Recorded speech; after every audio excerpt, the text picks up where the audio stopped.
noches, bienvenidos al Catalagua. Son las 10 y comenzamos verdaderamente esta recta final de la campaña a las elecciones en Andalucía que se celebran el próximo domingo. Y atención, porque suele ocurrir, pero ahora digamos, como han estado más tranquilos que de costumbre, viene siendo una campaña, excepto por algún partido en concreto, bastante anodina, ¿no? Y comienzan, podríamos decir ahora, los ataques, los personalismos. ¿Qué es lo que está ocurriendo? Pues que las encuestas hoy y ayer reflejan algo. Ahora veremos los ataques. Que el Partido Socialista cae, inevitablemente. Cae bastante. El asunto veremos hasta dónde y si sobrepasará ese umbral del 30% de los votos, que desde luego sería el peor resultado histórico de un PSOE en Andalucía, un feudo tradicionalmente socialista. Fíjense, esta encuesta es de hace unos minutos, la publicaba el periódico ABC en torno a las 8 de la tarde. Podemos se mantiene con el Partido Socialista y podrían hacer una dupla para reeditar el gobierno socialista otros 4 años al frente de la Junta de Andalucía, por mucho que Susana Díaz y la portavoz de Adelante Andalucía de Podemos no se soporten. Veremos si pueden alcanzar un pacto para gobernar. Del resto de partidos, el PP cae, veremos también cuánto, se habla de una horquilla de entre 4 y 9 escaños, veremos. Sube Ciudadanos, que recoge parte del descontento con el PSOE y, evidentemente, parte del descontento con el Partido Popular. Y ojo a la fuerte irrupción de Vox. Esta encuesta, que es la última, la de las 8 de la tarde de hoy, le da casi un 7% en intención de votos. Habrá que ver eso en qué se traduce, en cuántos escaños son finalmente el próximo domingo y si puede ser la llave o no para que el PP, Ciudadanos y la formación que preside Santiago Abascal puedan posibilitar, digamos, un cambio después de 40 años de socialismo en Andalucía. Pero ya les digo, los ataques han comenzado. Van a escuchar el primero de ellos, el Partido Popular, que se sabe nervioso. Nos cuentan que los traquis internos, las encuestas internas que tienen los partidos, dicen que Vox, atención, podría sacar un escaño por todas y cada una de las provincias en Andalucía. Deben estar muy nerviosos. Por ello, Maroto, el portavoz de Pablo Casado en Madrid, ha pasado al ataque. Y aquellos eurodiputados de la extrema derecha europea que dicen que el referéndum de Cataluña es ilegal. Con esos está Vox y seguramente de esos obtiene financiación, presuntamente, siempre. No tenemos financiación de nadie, más que de los españoles. Eres un mentiroso. ¿Por qué dices presuntamente? Porque sabes que mientes miserablemente y sin escrúpulos, y porque no tienes lo que hay que tener para asumir una querella y sentarte en los tribunales por difamar y por atribuirnos un delito de financiación ilegal. Eres un cobarde. Bueno, como han visto, comienza, digamos, la guerra sucia de alguna manera entre partidos. El PP ataca a Vox, hablando de una supuesta financiación del partido de Abascal, sin presentar pruebas ni hechos concretos. Es el famoso ventilador, ¿no? Difama que de alguna manera algo queda. Veremos si cala, porque estas viejas tretas de los partidos antiguos, y valga la redundancia, no sé si siguen teniendo mucha credibilidad en la España de hoy. En el PSOE, por cierto, quieren que Ciudadanos y PP se mojen y se manifiesten sobre si van a apoyar a Vox, si van a pactar con el partido de Santiago Abascal o no. Es decir, siguen pintando a la formación verde, en este caso, como un partido, como si fuera un demonio con cola, con rabo y con tridente. Vean. Vox es un partido sin representación. Los españoles y españolas no le han otorgado nunca su confianza.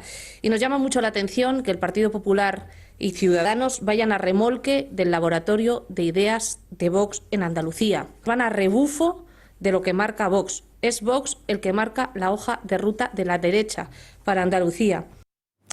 Está aquí Iván Espinosa Los Monteros, aquí le ven en pantallas, luego le preguntaremos cómo están afrontando esta recta final, que por cierto, todas estas declaraciones demuestran que, digamos, nadie, o los partidos andaluces parecen no haber entendido nada sobre Vox, su origen, su irrupción, su tendencia de voto. La gente que vota Vox, y esto clama al cielo, tener de alguna manera que explicarlo, es gente de a pie, normal y corriente, ricos, pobres, autónomos, pensionistas, parados, estudiantes, artes, digamos, de la políticamente correcto, de promesas incumplidas, de 40 años, en este caso en Andalucía, de socialismo. Es gente que quiere regenerar la sociedad. Y el PP, en vez de atacarles y demonizarles, quizá debería plantearse, con Javier Maroto no sé si pueden llegar a muchos planteamientos de profundidad, ¿por qué ha salido un partido a su derecha que en menos de un mes, ¿quién lo iba a decir?, ya tiene el 7% de la intención de votos en Andalucía, con una tendencia al alza, con lo cual veremos en qué se traduce el próximo domingo, y sin ningún tipo de apoyo mediático. Solo redes sociales, WhatsApp, el boca a boca. Pero la autocrítica ya sabemos que en política y también en el PP no se estila. Así que prevemos una apasionante recta final en esta campaña electoral que, no olvidemos, van a ser unos comicios en clave nacional y que va a marcar una tendencia a buen seguro de lo que puede ocurrir a continuación en el año 2019, año de importantes comicios en España, con unas generales también, con unas europeas, con unas municipales y autonómicas, que a buen seguro marcará lo que ocurra el próximo domingo, el futuro de muchas de estas formaciones en España. Les presento nuevamente a la mesa que nos acompaña esta noche. Debuta en el programa, y yo que me alegro, Javier Jové, que es socio fundador del Club de los Viernes. Javier, buenas noches de nuevo. Muy buenas noches. Bueno, ya dicho así, es presidente de honor, ¿no? Sí, fui el primer presidente del Club de los Viernes desde su fundación hasta que hace recientemente, pues unos meses, me sustituyó en el cargo Sergio Marqués, y desde entonces, pues bueno, han tenido a bien... Someramente, para quien no lo sepa, ¿qué es el Club de los Viernes, Javier? El Club de los Viernes es un movimiento, es una organización que lo que pretende es defender cuestiones básicas, ¿no? Como es el derecho de propiedad, como son las libertades civiles y un Estado limitado, un Estado reducido. En definitiva, nosotros pensamos que la solución a los problemas no viene de más Estado ni de más políticos, sino de menos políticos y de menos Estado, ¿no? Aquellos que nos han traído a esta situación pues no pueden ser los que tengan la capacidad de solucionarlo. Pensamos que las personas debemos de recuperar las riendas de nuestra vida y por lo tanto llega el momento de devolverle a la ciudadanía realmente las atribuciones y devolverles la libertad de decidir por sí mismos, no de manera colectiva, sino a nivel individual y a nivel personal. En definitiva, pues nosotros pensamos que el Estado ha llegado demasiado lejos y que los políticos acumulan demasiado poder. A partir de ahí, pues cualquier persona que más o menos coincida con estas ideas, pues es bienvenido a nuestra organización, que ya está presente por toda España y también por Argentina. Ya tenemos también en Buenos Aires un grupo trabajando, pues defendiendo estas ideas básicas que para nosotros son el pilar de las sociedades prósperas. Pues muchísimas gracias, Javier. A buen seguro que Fernando Paz se va a dar de alta en el Club de los Viernes por la descripción que ha hecho, muy liberal, incluso libertaria, ¿verdad, Fernando? Buenas noches. Buenas noches, yo soy más de los sábados. El viernes se me queda un poco demasiado pronto. Bueno, Fernando Paz, nuestro historiador de cabecera, director y presentador de Tiempos Modernos. Fernando, buenas noches de nuevo. Buenas noches de nuevo. ¿Qué tal el programa de hoy? ¿Cómo ha ido? Estupendamente, muy bien. Sí. ¿Sobre? Pues hoy era sobre la influencia de la masonería en las políticas del siglo XIX, la sujeción de los gobiernos españoles a los designios extranjeros que nos condujeron a, por ejemplo, a la desamortización del subsuelo, que nos dejó sin riqueza que explotar y sin industrias de transformación, y que condenó a España pues a una especie de subdesarrollo hasta que se desarrollaron las industrias por ahí por los años 40 y 50 en tiempos del innombrable. Bien, muchas gracias, Fernando. Miguel Ángel Ferrero, portavoz del Partido Socialista en el Ayuntamiento de Las Rozas. Buenas noches, Miguel Ángel. Buenas noches. Yo querría hacerle una pregunta a Javier. Sí, hombre, y dos. Por supuesto. Cuando dices que los políticos que nos han traído esta situación, pero vivimos el momento más próspero de la historia, ¿no? de la humanidad, ¿no? Jamás hemos tenido esta prosperidad y este periodo sin guerras, ¿no? que hemos tenido, ¿no? No, eso es objetivo. Vivimos el momento más próspero, digo, de la historia de la humanidad. Una prosperidad basada en... Y otra pregunta, ¿también privatizaríais la justicia y la policía o no? ¿Y el mar? Esa no. El mar, podríamos hablar de ello, desde luego que sí. ¿Y cómo sería? Pues como es, por ejemplo, en Australia y en Nueva Zelanda. Exactamente igual. En las cosas que no son de nadie, nadie vela por ellas. No hay más que conceder derechos de propiedad para que el propietario realmente se preocupe por la calidad de las aguas, se preocupe para que no se esquilmen los caladeros y se preocupen de que se prolongue en el tiempo la... Lucin for Mises.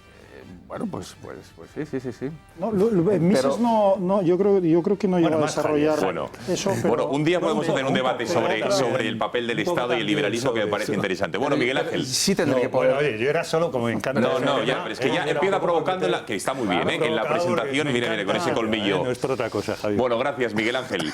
Iván Espinosa, de Los Monteros, buenas noches. Muy buenas noches. ¿Un caramelito para la tos, quieres? No, estoy bien. ¿Estás bien? Estoy Vale. bien. Has visto que uno se preocupa por ti, ¿eh? Esta semana vamos a estar todos bien, yo creo. Vamos a estar cada día un poquito mejor, sobre todo culminando el domingo. Yo, si fuera Miguel Ángel, sería un poco más prudente en su vaticinio de que Susana va a seguir gobernando. Yo no me atrevo a decir nada, pero las cosas están cambiando muy deprisa, Miguel Ángel, y la suma de PP más Ciudadanos, que hasta ahora daba 42 escaños en la configuración actual, pasa a una suma en la que, según esta encuesta, PP más Ciudadanos más Vox, ya no son 42, sino que son 47-51, o sea que suman o 5 o 9, y la tendencia es ascendente. O sea que puede que, estando solo a 4 de la mayoría absoluta, esa suma de esos 3, yo no me atrevo a decir nada. Oye, igual sí, igual Susana se mantiene y es lo que pronostica todo el mundo, pero la tendencia para la última semana no es especialmente favorable al PSOE en Andalucía, y la caída va a ser espectacular en cualquier caso. Puede ser el peor resultado del PSOE en su historia. Por lo tanto, insisto, con mucha prudencia. Vamos a ver qué pasa el domingo y qué deciden los andaluces. Cualquier elucubración previa es innecesaria. Pero yo andaría con cuidado. Yo sería prudente. Lo soy desde mi lado, pero lo sería más desde el tuyo, desde el PSOE, no desde el... Bueno, más va a caer es el PP. O sea que... eso también es verdad. Asís Timmermans, buenas noches de nuevo. Muy buenas noches, ¿qué tal? Gracias por estar en El Gato. Muchas gracias. También puedo hacer mi... ¿Tú qué? ¿Tu porra?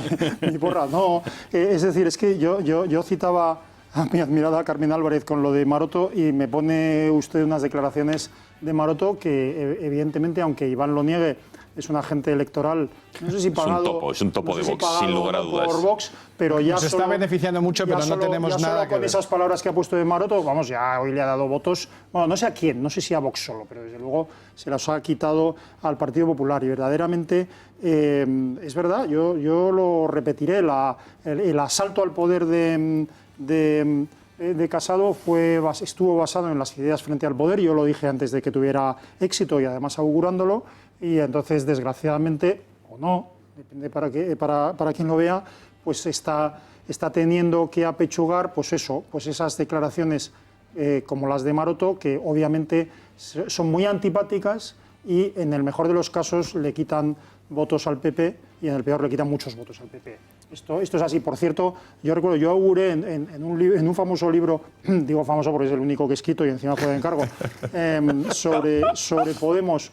Déjame adivinar el título. ¿Podemos? Podemos. Bien. Comenzaba con un augurio sobre que me hacía un amigo, por cierto, con un augurio sobre las elecciones, los resultados electorales a corto plazo, en el cual los partidos políticos principales, los dos principales partidos políticos, no sacarían entre los dos el 50%.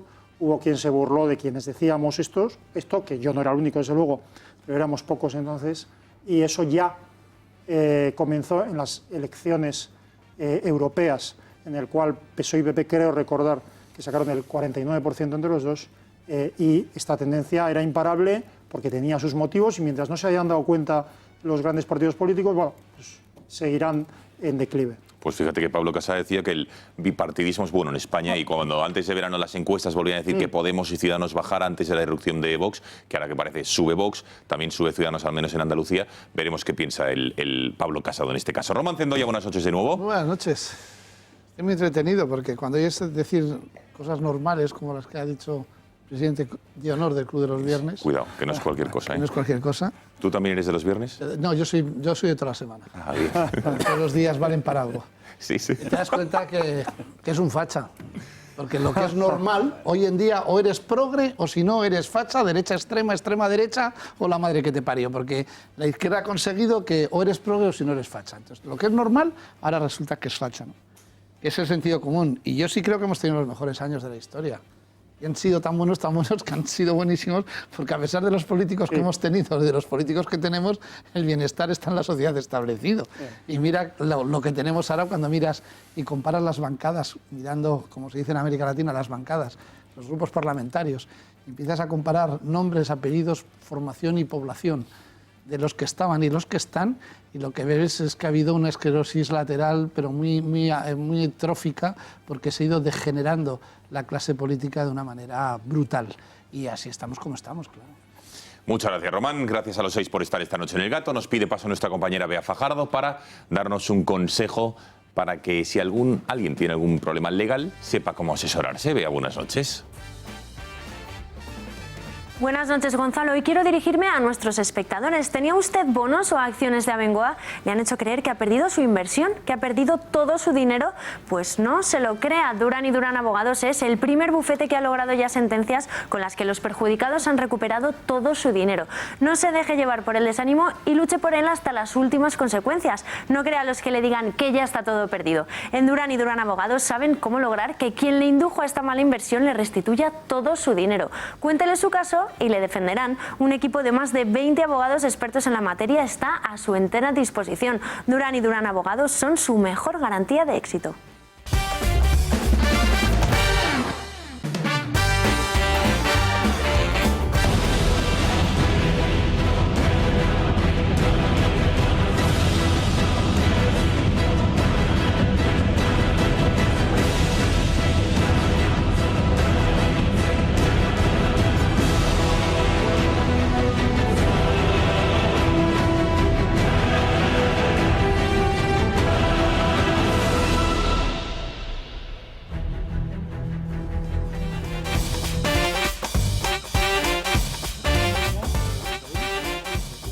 Y 20 de la noche, aquí seguimos en el catálogo y me gustaría comenzar con algo para preguntar qué opinan nuestros miembros. Ayer, como sale de la mesa, ayer fue el Día Internacional de la Eliminación de la Violencia contra la Mujer y hoy, como tenemos a 6 varones, me gustaría hablar del asunto porque, claro, hay desde algunos sitios, sectores, sobre todo la izquierda, el progresismo, donde se estigmatiza al hombre por el mero hecho de serlo. Evidentemente, cuando se conmemora una efeméride como la ayer, el Día Internacional de la Eliminación de la Violencia contra la Mujer, ¿quién no está en contra de la eliminación de la violencia contra la mujer, ¿no? ¿Quién sería el animal, el imbécil y perdón por la expresión, que diría o que está a favor de lo contrario de la violencia contra la mujer? El problema está en que, como en España alguien ose decir, analizar, informar de que las leyes que se aprueban en nuestro país para erradicar esta lacra no son suficientes, o están más elaboradas, o son, iba a decir, bueno, que crean todo lo contrario, más víctimas año a año, es decir, que no solucionan el problema y esta lacra, quien ose poner en cuestión esto, evidentemente está tildado como pronto de machista. Y quien encima ose criticar declaraciones como la ayer, la del presidente de Extremadura, que dijo que todos los hombres, y les voy a decir, matan, todos los hombres matan. Pues claro, evidentemente también es tildado de falta de sensibilidad o de tacto. Escuchen al presidente de Extremadura asegurando esta barbaridad y después lo comentamos. Hoy conmemoramos el Día contra la Violencia de Género, que son algunas palabras que constituyen en sí mismo un eufemismo, porque la verdad es que las mujeres mueren, las mujeres lloran, las mujeres gritan y los hombres matan. Y matan los hombres de todas las edades, de todos los estratos sociales, de todas las procedencias, de todas las profesiones. Bueno, esto por un lado, los hombres matan. No dice que hay asesinos, hombres que son asesinos, y por cierto también mujeres que matan. No, los hombres matan. Es decir, yo mato, los 6 miembros de la mesa, él entiendo que tendrá también instintos asesinos por el mero hecho de ser hombre. Es decir, el hombre ya es supuestamente culpable de todo, y eso es una auténtica aberración que desde luego aquí vamos a denunciar. Pero es que vamos más allá. Fíjense el vídeo contra el machismo que otro presidente autonómico varón, en este caso Revilla en Cantabria, ha publicado estos días y ha circulado también para conmemorarlo de ayer. Vean. ¿Tú a mí me conoces? ¿No? Sí. ¿De qué? Soy tu machismo. ¿Qué tal? Bien. Ya me conocéis. Vaya fiesta ayer, ¿eh? ¿Tú cuál cosa? Vaya fiesta, ¿no me reconocéis? No. Sí, soy vuestro machismo. Me conoces de sobra. Oye, ¿has enviado la foto de Lorena esa que está en braguitas? ¿Te la has enviado ahí a los colegas? Hemos estado ahí esperando a que las mujeres nos hagan la cena. Ahí disfrutando y criticando. ¿Qué dices? ¿Eh? Que no. Que sí, hombre. Estás confundido. ¿Qué tal la borrachera de ayer? ¿Qué tal tu parienta al llegar a casa? Le curtirías el lomo, ¿no? Que sí, hombre. Pues, y luego en el puti ahí tomando unos orujos. Pues hombre, no. Que sí, igual sí. Ya te digo yo. ¿Verdad? Con el traje y la hostia, no he hecho otro, ¿no? Yo no soy ningún machista. Y si a mí no me conoces, también no me juzgues de machista ni de nada. Hay mucha feminazi suelta que a mí me está marcando la vida. He traído confeti. Chaval, no te pases, no sé que te pegue una hostia. Un abrazo. Y te rompa la cara. Encantado, ¿vale? Vamos. Venga, abajo. Venga, tío. Venga. Bueno, Me alegra verte, ¿vale? oye, venga, a seguir.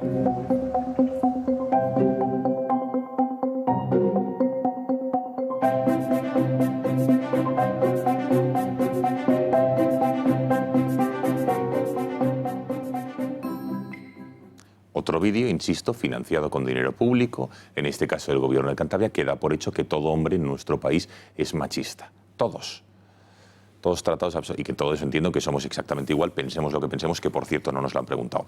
Vamos a hablar también de las Femen, que es otro interesante asunto, que estas son ya las Femen, las feminazis, llámalo como quieran, unas señoras, bueno, por llamarlas de alguna manera, que van provocando, que van buscando evidentemente la foto, la instantánea, llamar la atención, con el torso desnudo, que profanan lugares sagrados, con gente rezando, y que hoy la justicia de nuestro país, en una lamentable sentencia, después, pese a las imágenes que van a ver, ¿las podemos ver, las imágenes? Pese a las imágenes de cuando asaltaron, fíjense, la Catedral de la Almudena, considera que no hubo ningún tipo de provocación ni de violencia. Es más, en párrafos dicen que no llegaron a tocar el crucifijo, cuando ahí ven que están encadenadas al crucifijo y no solo lo tocan, sino que también lo soban, por desgracia, de una manera bastante soez y lamentable.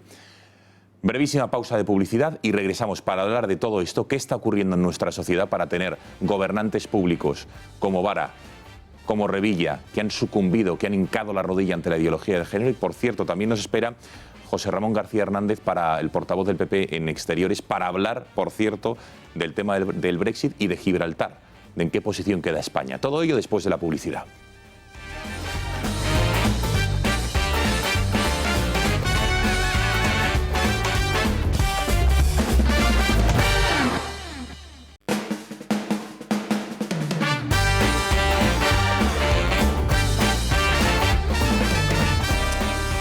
Bueno, enseguida seguimos con la actualidad del gato, pero antes nos pide paso nuestra compañera Bea Fajardo, porque creo, Bea, que tienes la manera, nos vas a anunciar una subasta fundamental de cientos de objetos de muchísimo interés para nuestra audiencia. Cuéntanos, buenas noches, Bea. Buenas noches. Subasta extraordinaria de todo el mobiliario, antigüedades, muebles clásicos y objetos curiosos de un singular hotel a las afueras de Madrid. Cientos de objetos, muchos de ellos subastados anteriormente en salas de subasta de renombre, salen de nuevo a la venta y pueden ser suyos. Aparadores, tocadores, cómodas, escritorios, lámparas, cuadros, espejos, aperos de labranza antiguos, entre muchos más. También se puede adquirir en esta subasta una cocina industrial completa, una carpa para eventos y 30 casetas de madera. Más información en el teléfono 91 758 2258 o en www.legalauctions.com. Muchísimas gracias, Bea. Venga, vamos a entrarnos en materia. Ayer se firmó en Europa ese acuerdo para el Brexit, ¿no? Que ahora hoy se ha anunciado que se tiene que votar a comienzos del mes de diciembre en el Parlamento del Reino Unido, pero básicamente, si no hay novedad, y en la Cámara de los Comunes se vota que sí, en marzo del año que viene el Reino Unido dirá adiós, por lo menos a la relación actual que tiene con el resto de Europa. Dicho lo cual, saben ustedes que el papel de Gibraltar, del Peñón, de esta colonia que en pleno siglo XXI sigue existiendo en territorio español, esta humillación o vergüenza para nuestro país, en principio, según hoy ha dicho Theresa May, va a seguir exactamente igual las relaciones, el estatus del Peñón como anteriormente. Por mucho que el gobierno de nuestro país, o Pedro Sánchez, lo van a escuchar, haya dicho que se han conseguido todas las pretensiones que exigía nuestro gobierno. Vamos a escuchar al presidente español y a la primera ministra británica hoy en el Parlamento británico dando, digamos, respuestas a las preguntas de la oposición. Vean. Acabo de anunciar al jefe del Estado, al rey, que España ha alcanzado un acuerdo sobre Gibraltar. Lo primero que quiero decirles es que el Consejo Europeo, en consecuencia, se va a celebrar en el día de mañana. Y lo segundo es que Europa y el Reino Unido han aceptado las exigencias que había marcado España. Y, por tanto, en consecuencia, España levantará el veto y votará mañana a favor del Brexit. El texto legal del borrador del acuerdo de retirada no ha sido cambiado. Es lo que el gobierno español buscó reiteradamente, pero no lo ha logrado. El Reino Unido no lo ha permitido. Nuestro mensaje para el pueblo de Gibraltar es claro: siempre estaremos con ellos. Estamos orgullosos de que Gibraltar sea británico y nuestra posición sobre la soberanía no ha cambiado y no lo hará. Bueno, José Ramón García Hernández, el secretario de Relaciones Internacionales del Partido Popular. Diputado, buenas noches. Muy buenas noches, Gonzalo, ¿qué tal estás? Pues muy bien. Bueno, cuéntenos, ¿cómo resumiría cómo ha quedado el papel de España y en su relación con el Reino Unido y sobre todo con la colonia, con el Peñón de Gibraltar, tras lo ocurrido ayer domingo en Bruselas? Pues ha quedado peor de lo que estaba. Y entonces cuando alguien consigue algo peor, pues por lo menos tiene que pedir perdón o contar lo que está detrás de ese acuerdo, ¿no? Yo vengo hoy de Bruselas, acabo de aterrizar, donde estuve esta mañana con Michel Barnier y le pregunté por qué el Ejecutivo español no ha cambiado el artículo 184. Y para mi sorpresa me dijo, porque no lo pidieron. Dejaron caer el punto 24 de las conclusiones del Consejo, que nos daba ese derecho de veto y que hubiera hecho que cualquier cosa que hubiera tenido que pasar por Gibraltar tenían que haberse puesto previamente de acuerdo el Reino Unido y España. Y ahora pues quedamos bastante peor. Las declaraciones de May, de todas maneras, pues no cumplen ni con el derecho internacional que insta a la descolonización de esta colonia. Pero es que para mí está dando una vergüenza, es un bochorno absoluto este fracaso al que nos ha sometido Pedro Sánchez. Y además está mintiendo a los españoles reiteradamente. Y yo no sé por qué lo hace, no consigo entender por qué dejó caer el protocolo del aeropuerto y por qué no ha conseguido introducir o vetar ese artículo 184 tan lesivo para todo lo que es España y el campo de Gibraltar, por esa disparidad de renta que provoca pues que haya una colonia con mucha riqueza y un campo de Gibraltar donde esa riqueza no fluye. Por lo tanto, es un absoluto fracaso. La verdad es que es de dimisión absoluta tanto del ministro de Exteriores como del presidente del gobierno. Pero es que aquí ya no dimite nadie, es que aquí se queda en una retahíla de gente y va a dar igual lo que hagan, va a aguantar hasta el final. Entonces, diputado, ¿por qué hoy el ministro de Asuntos Exteriores, Josep Borrell, ha dicho en los medios, por cierto, es curioso, los medios de comunicación que han alabado este acuerdo sobre el Brexit han sido pues los más próximos, digamos, al gobierno, ¿no? O sea, El País, la SER, el diario.es, que todos han sacado, digamos, pecho. Pero ¿por qué Borrell ha dicho hoy que la última palabra sobre Gibraltar la va a seguir teniendo España? Pues nada, que oigan lo que estaba diciendo Theresa May, la última palabra sobre Gibraltar la va a seguir teniendo el Reino Unido y además ahora mucho más reforzada, porque eso es lo que han pactado, esa es la cláusula del 184, pero también del artículo 3. El artículo 3 es mucho más sutil y mucho más perverso, dice, todos los acuerdos que tengan que ver con el Reino Unido se tienen que ver apartado A, Reino Unido, apartado B, Gibraltar. Si es que no hay opción, el ministro Borrell, pues claro, saben, es la presión del Partido Popular el que les ha hecho tener que dar todas estas explicaciones que son una no explicación. El 14 de noviembre es cuando se pacta la salida y el 15 de noviembre es el Partido Popular el que está denunciando que es un pésimo acuerdo. Si no hubiéramos ejercido esa presión, el Partido Socialista en un tema tan complejo pues pensaba que podía nadar, no dar explicaciones y hacer este ejercicio de propaganda, porque es que solo le hacía falta poner a Pedro Sánchez un retrato de Kennedy al lado para que buscásemos las 7 diferencias. De verdad, yo creo que estamos sometidos a una no política, a una política todo de gestos, de propaganda, y en un tema tan serio como el tema de Gibraltar, con lo que también supone para España como país, que somos una de las grandes naciones del mundo, no está a la altura de gobernar este gran país. Claro, no ganó unas elecciones, ¿qué esperábamos? Bueno, ya por último, diputado, en caso de que el Partido Popular hubiera gobernado y ponga que usted hubiera tenido un papel importante en la negociación, ya sea como ministro de Asuntos Exteriores, lo que fuera, el rango que usted hubiera, ¿qué hubiera pedido o qué otro tipo de acuerdo cree que hubiera arrancado España? Lo digo porque, claro, al final esto no sé si se resume en que el Reino Unido es un país mucho más fuerte y más importante o con más peso internacional que España y por eso va a tener siempre esa posición de fuerza. ¿Se podía haber arrancado otro acuerdo real, diputado? Mire, la política exterior es muy compleja y exige un grado, cada vez lo vemos más, de mayor profesionalización y conocimiento. Uno no puede llegar a ser ministro de Exteriores para aprender qué es ser ministro de Exteriores.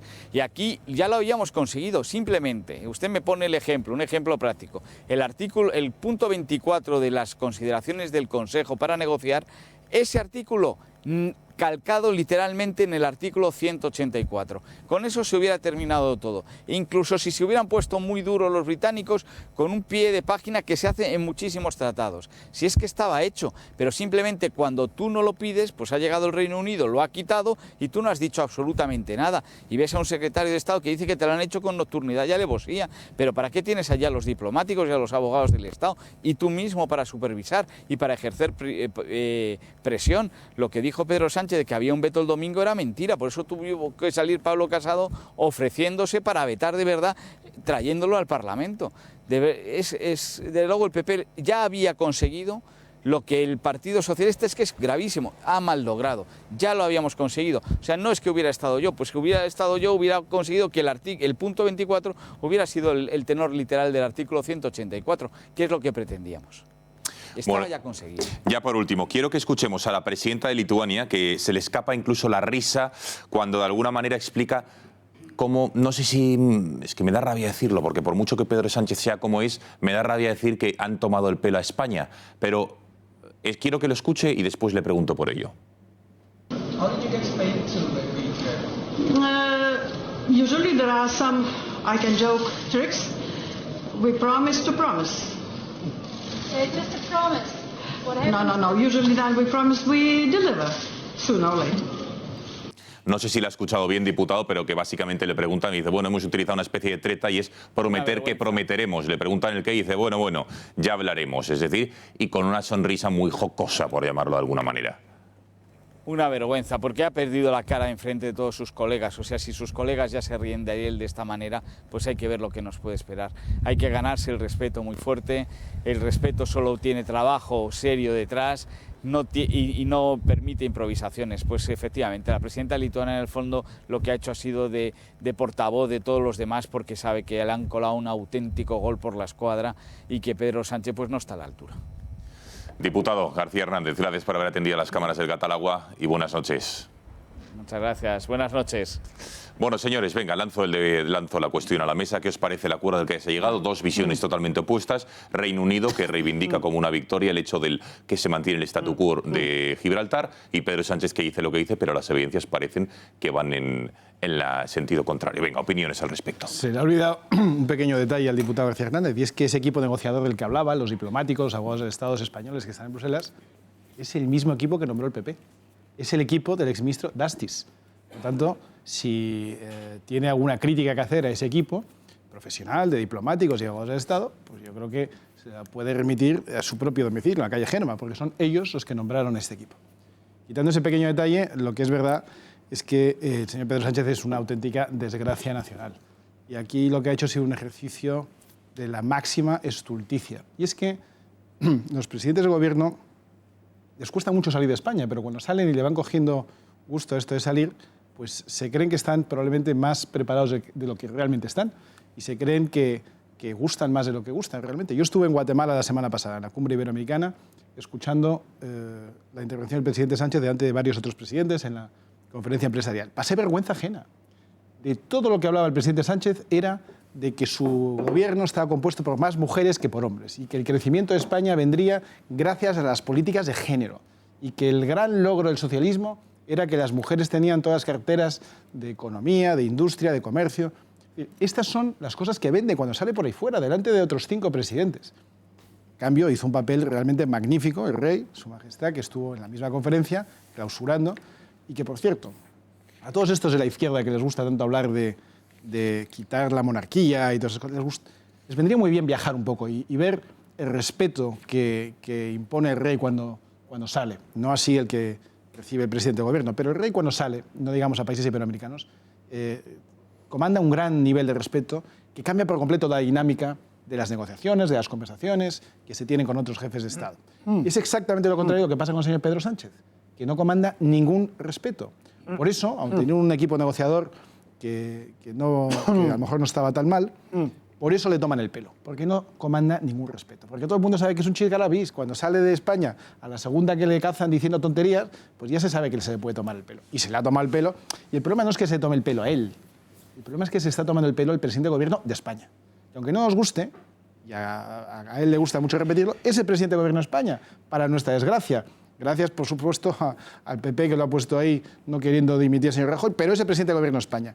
Luego, los goles que le meten son goles que nos meten a nosotros. Y esta ocasión histórica que ha tenido para cambiar, que no se volverá a dar, porque nunca volvemos a tener una situación en la que se pueda negociar con tanta fuerza. Mira, en las memorias de Tony Blair, que son bastante gordas, casi no se hace referencia a España en todo el tomo, que son unas 500 páginas. La única referencia que se hace a España, y en ese caso al presidente Aznar, que era el presidente del Gobierno en ese momento, explica cómo negoció Aznar un determinado tratado en el que todo el mundo intentaba convencerle de una cosa que no le convenía a España. Entonces, el señor Aznar fue a Bruselas y estaba ahí, en esos cuartos que se ponen las delegaciones, cada delegación en una habitación, y se sentó a fumar un puro. Hasta las 6 de la mañana. Literalmente a fumar un puro. Sí. Y dijo, ustedes pueden venir aquí, me pueden mandar al holandés, al alemán, pero esto, yo me voy a fumar el puro tranquilamente y hasta que no se haga como le interesa a España, nosotros no firmamos. Y es que en algunas cosas tienes que ser flexible, pero en otras no. Sí, en las cosas estructurales, te tienes que fumar un puro hasta que se haga como tú dices, o no se hace, o tú no lo firmas. Pues eso es lo que tenía que haber hecho el señor Sánchez y no ha sabido o no ha querido hacer. Javier, gracias a España. Javier y Román. Sí, yo creo que, hombre, quien mejor ha descrito la situación ha sido evidentemente la primera ministra lituana. Y es que al final, ahora que estamos en horario ya de adultos, yo creo que las cartitas que se van a añadir al documento con validez jurídica, bueno, pues tiene la misma eficacia jurídica que la carta a los Reyes Magos que hacen mis hijos. O sea, que ellos hacen la carta y luego yo les regalo lo que me da la gana. O sea, que al final yo creo que se describe muy bien cuál es la naturaleza y los efectos jurídicos de esos documentos que todavía yo creo que nadie hemos visto, de lo que supuestamente garantizan los derechos de España. Sí quiero aprovechar también a comentar que algo de culpa tenemos los españoles de la situación de Gibraltar y sobre todo de la voluntad de los gibraltareños de no querer integrarse en España, ¿no? Y es que al final, cuando comentaba antes el interviniente, el diputado del Partido Popular, él hablaba de la disparidad de renta, y estamos hablando realmente, ahora que está tan de moda la brecha, pues estamos ante una auténtica brecha de renta per cápita, ¿no?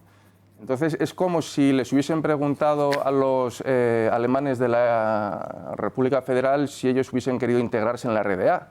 O es como si les hubieses preguntado a los surcoreanos si ellos quieren incorporarse a Corea del Norte. O es como si les dices a los tejanos si es que ellos quieren hacerse mexicanos, ¿no?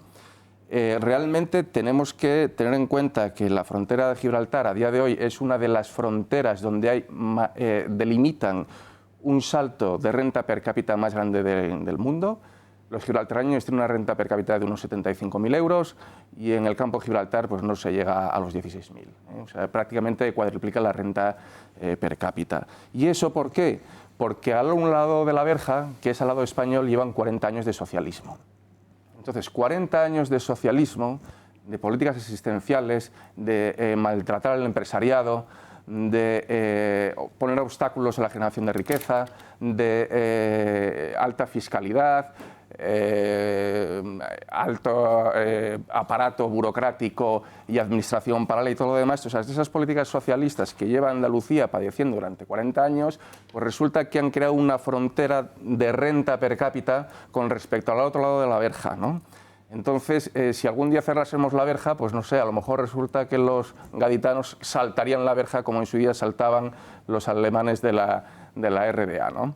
Entonces yo creo que ahora es la oportunidad que tiene también los andaluces de sacudirse por fin de 40 años de socialismo. Es ese socialismo y las políticas socialistas las que han condenado a todos los lugareños a una renta per cápita y unos niveles de bienestar pues que no tienen parangón, no son comparables para nada con los que hay al otro lado de la verja, ¿no? Bien. Entonces, si en algún momento queremos cautivar y queremos seducir a los llanitos, tendremos que hacer un esfuerzo por desmontar el tinglao y las políticas socialistas y permitir que, evidentemente, Andalucía pueda realmente ir recuperando o ir minimizando esa brecha de renta per cápita. Brecha brutal, 75.000 versus 16.000, casi 4 veces más. Venga, Román, y más opiniones. Que cuando uno tiene tantas versiones, tiene que ver entre los protagonistas de las versiones cómo actúan. Y si uno analiza cómo han actuado la señora Theresa May y cómo ha actuado Pedro Sánchez, es mucho más creíble lo que cuenta Theresa May que lo que cuenta Pedro Sánchez. Ha ido al Parlamento, lo ha explicado en el Parlamento, ha ido a la Cámara, ha debatido, ha dado muchos datos y Pedro Sánchez ha hecho la declaración institucional. Le he comentado al rey de que ya hemos logrado lo que queríamos, ya hemos llegado a un acuerdo, o sea, nada, no se ha incorporado nada nuevo al 184 y hemos levantado el veto que no teníamos, o sea, nada. Entonces, muy grandilocuente, muy de Pedro Sánchez. Luego, además, dice esa frase muy bonita, que es la última palabra siempre la tendrá España. Perfecto. Es como lo del diálogo que él tiene abierto con los independentistas de Cataluña. Tú puedes estar dialogando, pero cuando el otro no dialoga, pues cuando tú dialogas solo, o eres tonto o estás loco. Tienes que escoger una de las dos acciones, ¿no? Sobre Gibraltar puede pasar lo que sea y él decir la última palabra. No estoy de acuerdo, pero como si se lo dice a una cafetera. Pues en eso no miente, pero esa es la trascendencia de todo lo que ha hecho, ¿no? Yo sí creo que ha negociado con un mono del Peñón, porque creo que no ha llegado más lejos el nivel de altura en el que han tratado. Y sí quería comentar una cosa, Iván, ya que vais a formar parte de la política activa ahora, ¿no? Los altos funcionarios responden a directrices políticas. Y yo me acuerdo de los funcionarios que, cuando estuve en el gobierno en el año 96, que tocó las negociaciones importantes de la entrada en la Unión Europea, muchos de ellos estaban puestos antes por Felipe González. Y claro, cuando uno ve cómo... Y se mantuvieron. Luego. Sí, pero es que vamos a ver, los altos funcionarios son señores de carrera. Tú no puedes nombrar, excepto en algunos casos, que además es un embajador político. Normalmente tienes altos funcionarios. Los abogados del Estado no los pones del partido, pones del alto funcionario. Y es que responden a instrucciones. Es que aquellos, cuando negociaba Felipe la entrada en el mercado común, trabajaban bien y de una manera como se trabajó. Cuando se negoció el Tratado de Niza, que es el que cuenta Blair en las memorias, porque además se sacó un Churchill, un gran lancero, a la 1 de la madrugada y dijo, señores, yo me voy a fumar este puro y aquí no nos vamos nadie. Y Helmut Kohl, los otros se miraban y decían, pero ¿qué hace este español? Y dice que aquí, en el Tratado de Niza se nos trata como un gran país. O si no, no hay ningún acuerdo. Y los funcionarios que estaban allí se quedaron toda la noche mirando papeles. Claro, los funcionarios que puso Dastis, si nadie les dice nada, nadie les da instrucciones, pues no hay que mirar a Génova, hay que mirar al presidente del gobierno, hay que mirar al ministro actual de Exteriores. Lo decía porque el diputado del PP señalaba a esos funcionarios. ¿Por qué no han hecho nada? Pero pues porque no reciben instrucciones. Lo que es importante es que para eso están los altos... Por eso digo que no se culpabiliza a los funcionarios. Por eso, el funcionario no tiene ninguna culpa. La culpa la tiene claramente el gobierno, que no ha hecho sus deberes y que muy torpemente se ha ido de fin de semana con su mujer a Cuba de puente largo en uno de los momentos más importantes que ha habido en la historia de la Unión Europea, que es el momento en el que el Reino Unido se desengancha de lo que era el mercado común y ahora Unión Europea. Y el presidente del gobierno de España estaba apoyando a la dictadura castrista. Eso es lo que estaba haciendo.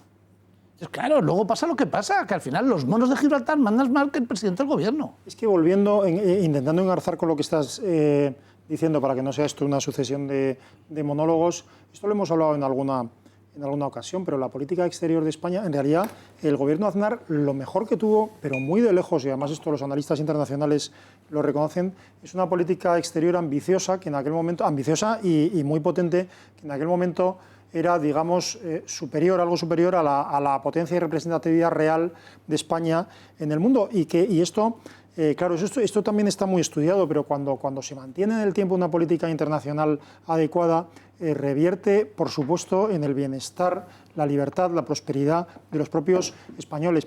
El tema de Gibraltar, hay gente a la que le puede parecer algo patriotero o algo... No, el tema de Gibraltar es muy importante por muchos motivos, no solo por los problemas que, digamos, la existencia pues, de un lugar en el que, digamos, se defrauda. Por decirlo fraude fiscal, directamente, se defrauda, sí, no solo fiscalmente, y fíjate que yo soy partidario de los paraísos fiscales porque revela, se escapan de los infiernos fiscales, pero el problema de Gibraltar es un problema de legalidad y de perjuicios a España, pero ese es el problema, digamos, secundario. El fundamental es un problema de soberanía, de dignidad nacional y costaría más tiempo explicarlo, pero de bienestar y libertad de los propios españoles. Y eso no solo no lo hemos entendido, sino que no lo hemos transmitido.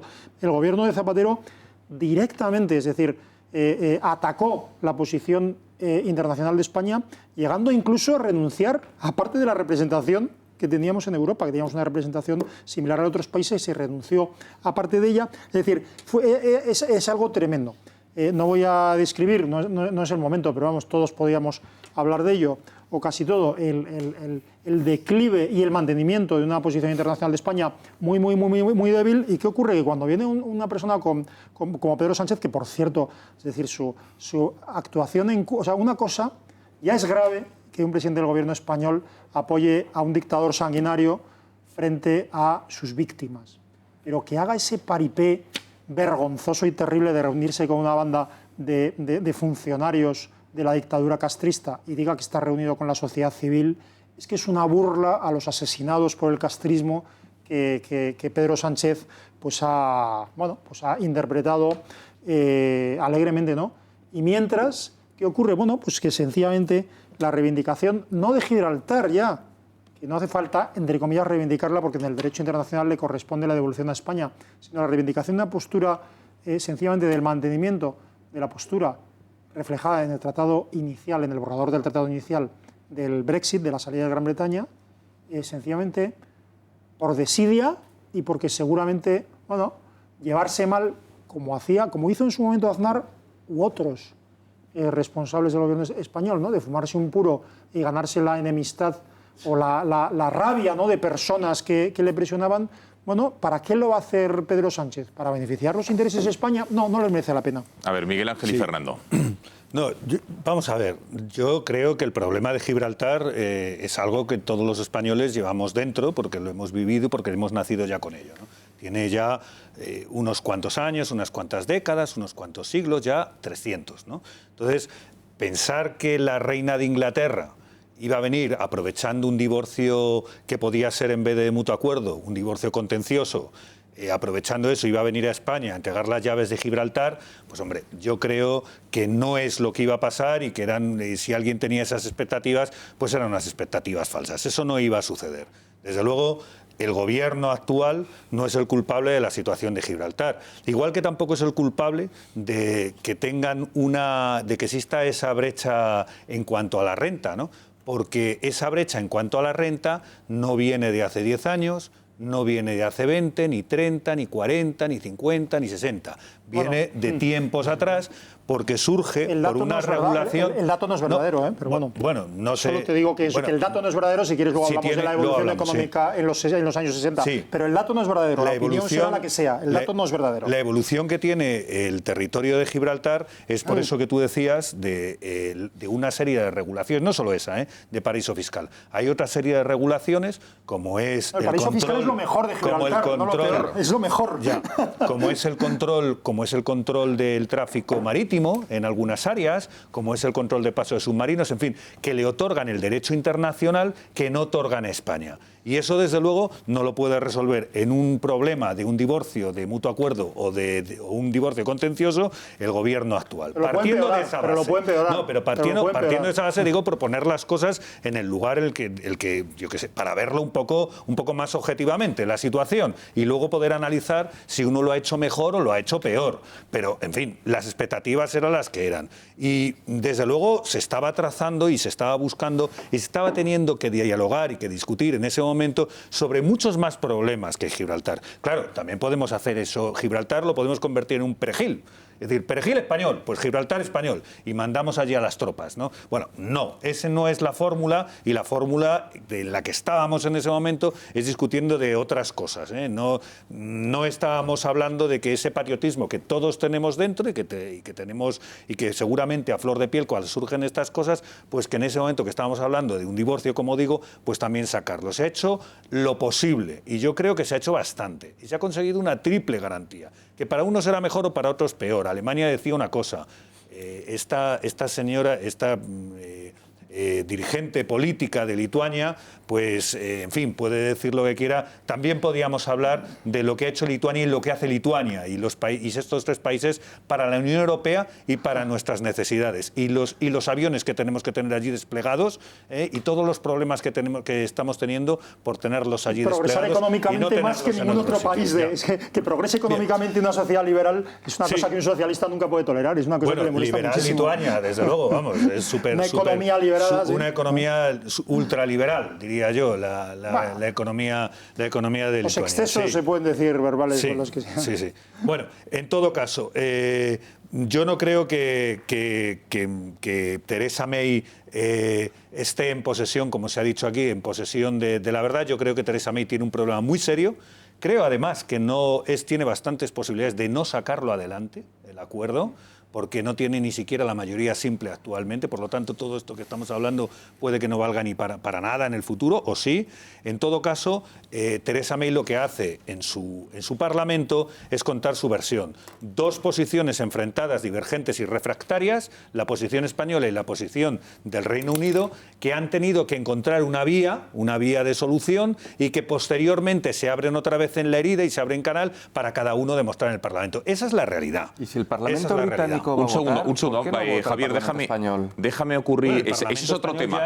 ¿Por qué este acuerdo no se ha refrendado, no se ha llevado al Congreso de los Diputados para que Sánchez tenga que dar explicaciones? Que recordemos tiene 84 diputados solo, una posición tan importante como era la española. Fernando, y completamos esta ronda. Posiblemente el PP votaría a favor del acuerdo. Tiene 84 diputados, una tesis doctoral pendiente. Sí, bueno, vamos a ver, que tengamos 300 años de un problema que ya, en fin, se eterniza, que debe ser el tratado que ha tenido más larga vida en la historia de la humanidad. No hay otro. No hay otro que haya durado tanto como 300 años.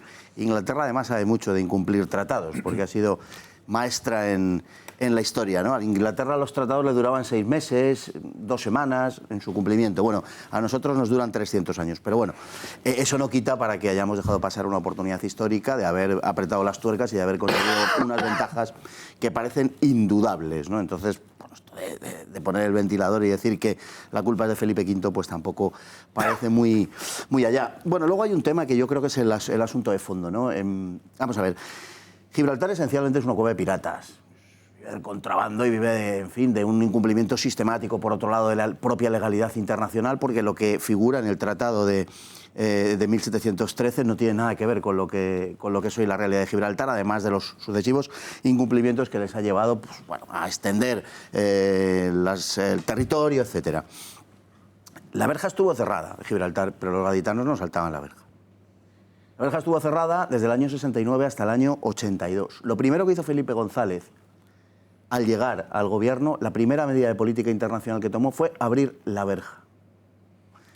Y en lo sucesivo, en ninguna de las negociaciones, ni con la Unión Europea, ni con la definitiva de la OTAN, se puso a Gibraltar de condición, ni se consiguió mejorar la situación de Gibraltar en su relación con España en absoluto, ni lo más mínimo. Es decir, ha sido un asunto que ha quedado absolutamente dejado de la mano de Dios. Solamente durante aquellos años, entre el 69 y el 82, realmente se puso a Gibraltar en una situación muy complicada. Gibraltar y el Reino Unido, que se negaban sistemáticamente a cumplir las condenas de Naciones Unidas y que frente... ¿Y por qué retiró la verja, Felipe González? Frente al mandato, es que frente al mandato de descolonización, ¿por qué retiró la verja? Pues porque la política española es enormemente subalterna desde Carlos IV, con algún pequeño periodo de excepción. Pero desde entonces, desde la Paz de Basilea, prácticamente hasta hoy, la política exterior española es una política absolutamente subalterna de políticas exteriores distintas. Hemos podido cobijarnos a la sombra de franceses, de ingleses o de norteamericanos, pero siempre hemos optado por una política exterior, digamos, más cómoda, con una independencia perfectamente descriptible. Y eso se plasmó en la política de los últimos años a la llegada de la democracia, ¿no? Entonces, yo creo que es un hecho, pero la cuestión está aquí en que hay un mandato de Naciones Unidas para descolonizar un territorio. La opinión de los llanitos ni me los tengo que ganar, ni me los tengo que dejar de ganar. Los llanitos no tienen nada que decir al respecto de la soberanía del Peñón de Gibraltar.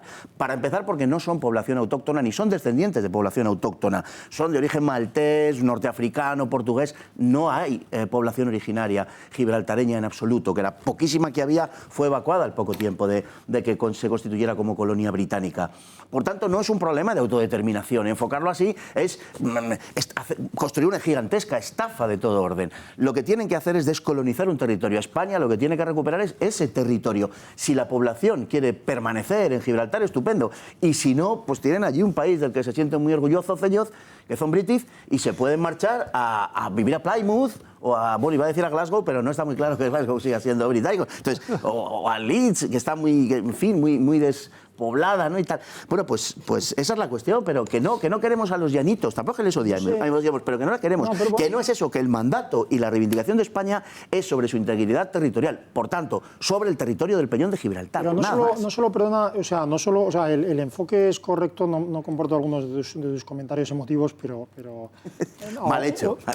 Es posible, pero lo que quiero decir es que efectivamente no es una cuestión de soberanía y de hecho si Gibraltar fuera de vuelta a España aprenderíamos un poco sobre lo que son las libertades individuales, porque lo que no creo que sea. Sí, quiero decir que sí aprenderíamos porque efectivamente la población de Gibraltar tendría derecho, como tendría que tenerlo toda la población española, y no lo tiene, por cierto, en gran parte de España, pues, por ejemplo, a elegir la lengua de escolarización y otras muchas cosas. Efectivamente es un problema de derechos individuales y por otra parte está la soberanía española que en absoluto afectaría ni tendría que afectar a la vida de los gibraltareños. Eso el gobierno socialista y en particular el de Moratinos hizo un grandísimo daño concediendo prácticamente un estatus de tercera parte en la negociación al gobierno de Gibraltar, por cierto presidido por un tipo, en fin, abyecto ha dicho Gonzalo Valls. Yo iba a decir otra cosa, pero mi abogado no me lo permite, pero bueno, en todo caso,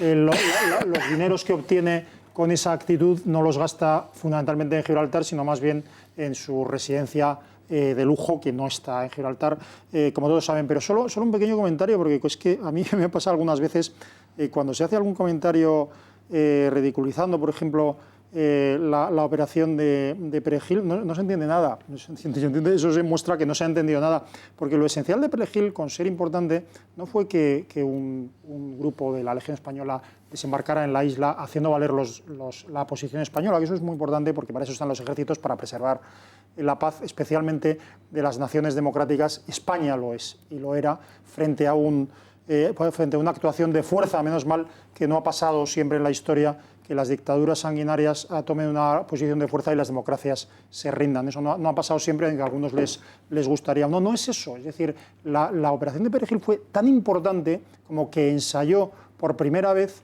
una alianza estratégica de España con los Estados Unidos que en parte podía sustituir o complementar la vieja alianza de Estados Unidos con el Reino de Marruecos. Eso fue importantísimo y eso fue literalmente torpedeado por la mafia más nefasta que ha habido en este país en los últimos 50 años, que es el conocido como el clan marroquí, y que representa intereses internacionales, intereses económicos de políticos socialistas que han tenido como premisa fundamental el plegarse a los intereses políticos, entre otros de Marruecos, por no sé qué, o sí sé qué, intereses económicos oscuros. La operación de Perejil no tuvo nada que ver con una cosa ridícula de Trillo diciendo al alba. No. La operación de Perejil fue el ensayo de una alianza estratégica profunda con los Estados Unidos que, desgraciadamente, el 11M y el gobierno más nefasto que ha habido en la historia de España, que es el de Zapatero, dinamitó. Bueno, vamos a... Seguiremos atentos porque sí que es verdad que todo esto se tiene que refrendar en el Parlamento británico, con lo cual veremos si este acuerdo al que se ha llegado entre el Reino Unido y la Unión Europea se plasma, sigue adelante o no. A lo mejor, fíjense que es que incluso se paraliza el Brexit. Veremos. Bueno, vamos a adentrarnos en otros asuntos de la política nacional. Las elecciones andaluzas. Ya estamos en esta recta final. Quedan 5 días para esos comicios. Y la verdad es que les hemos preparado un vídeo sobre qué es lo que está ocurriendo, cómo algunos están elevando el tono, de qué se puede hablar esta semana, pero para ello, para que lo entendamos, tenemos que mostrarles algunas de las encuestas que se están publicando estos días, este fin de semana y hoy mismo, para que vean ustedes cuál es la tendencia de voto, cómo van cada uno de ellos, para que también comprendan que algunos se están poniendo nerviosos ante la evidencia de que no les está yendo muy bien, por mucho que las encuestas, ojo, se equivocan, y mucho en muchas ocasiones. Prueba de ello es las últimas elecciones generales que no dieron ni una. Pero vamos a ver, por ejemplo, la última que hemos conocido a las 8 de la tarde, la del periódico ABC, que publicaba, o la empresa encuestadora es GAT3, efectivamente, la de Narciso Michavila, y fíjense, si la mayoría está en 55 escaños, según esta encuesta el Partido Socialista obtendría una horquilla de 41-42 que podría muy probablemente gobernar con Adelante Andalucía, que es el partido de Teresa Rodríguez, que, por cierto, de Podemos, de la marca de Podemos, ya no queda absolutamente nada. Pero según esta encuesta sí que sería posible, pese a que ya les digo que la tendencia es que cada vez la coalición entre PSOE y Adelante Andalucía va sumando menos cada día que pasa. En otras palabras, pese a la fortísima irrupción de Vox, que fíjense que le da hasta casi un 7% en intención de voto, no sería suficiente. ¿Para qué? Para que junto con el Partido Popular, que sería la segunda formación, es otro de los grandes titulares, en el PP temen quedar por detrás de Ciudadanos y quién sabe si Adelante Andalucía, pues no, quedaría como segundo. Sumado a Ciudadanos y al partido de Santiago Abascal, estarían, insisto, pese a que aquí no suman, la tendencia es que cada vez están más cerca de esa suma. Veremos qué es lo que ocurre el domingo. También la que publicaba el periódico español me parece interesante porque muestra una tendencia clara. Y pese a que otorga una mayoría al Partido Socialista junto a Podemos, que la mayoría absoluta está en 55 escaños, fíjense, entre los 37, si tomamos la parte baja de la horquilla del PSOE, y los 20 de Podemos, sumarían 57, dos más de los 55 necesarios. Pero también aquí lo importante, más allá de ese 6,5 de intención de votos que le dan a Vox, el PP caería bastante en intención de votos, se podría dejar hasta, atención, 7 diputados. Ciudadanos pasaría de los 9 a una horquilla de 17 y 20, y ya les digo que pese a que la derecha, o las derechas, por llamarlo de alguna manera, no suma, también la tendencia es relevante. Dicho lo cual, y vamos a ir viendo también, por ejemplo, la del periódico El Mundo, que también ha sido relevante, con todo esto encima de la mesa, les hemos preparado el vídeo sobre los nervios de algunos partidos en esta recta final de campaña, que ya les digo yo que nos lo vamos a pasar bien, porque hay mucho partido todavía, teniendo en cuenta que hay mucho voto hacia la abstención, se calcula con más de un 30%, y mucha gente indecisa que no sabe a quién va a votar el próximo domingo. Vean.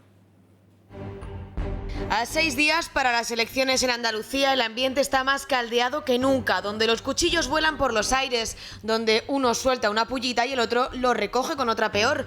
Muchos nervios, tensiones y preguntas que se han empezado a notar hoy. La Dirección Nacional del PP no descarta pactar con Vox si dan los números y coinciden en programa. Sin embargo, manda un aviso. Un voto a Vox es 4 años más de Susana Díaz. Igual que un voto a Vox en Madrid supuso 4 años más de Manuela Carmena, o los primeros 4 años.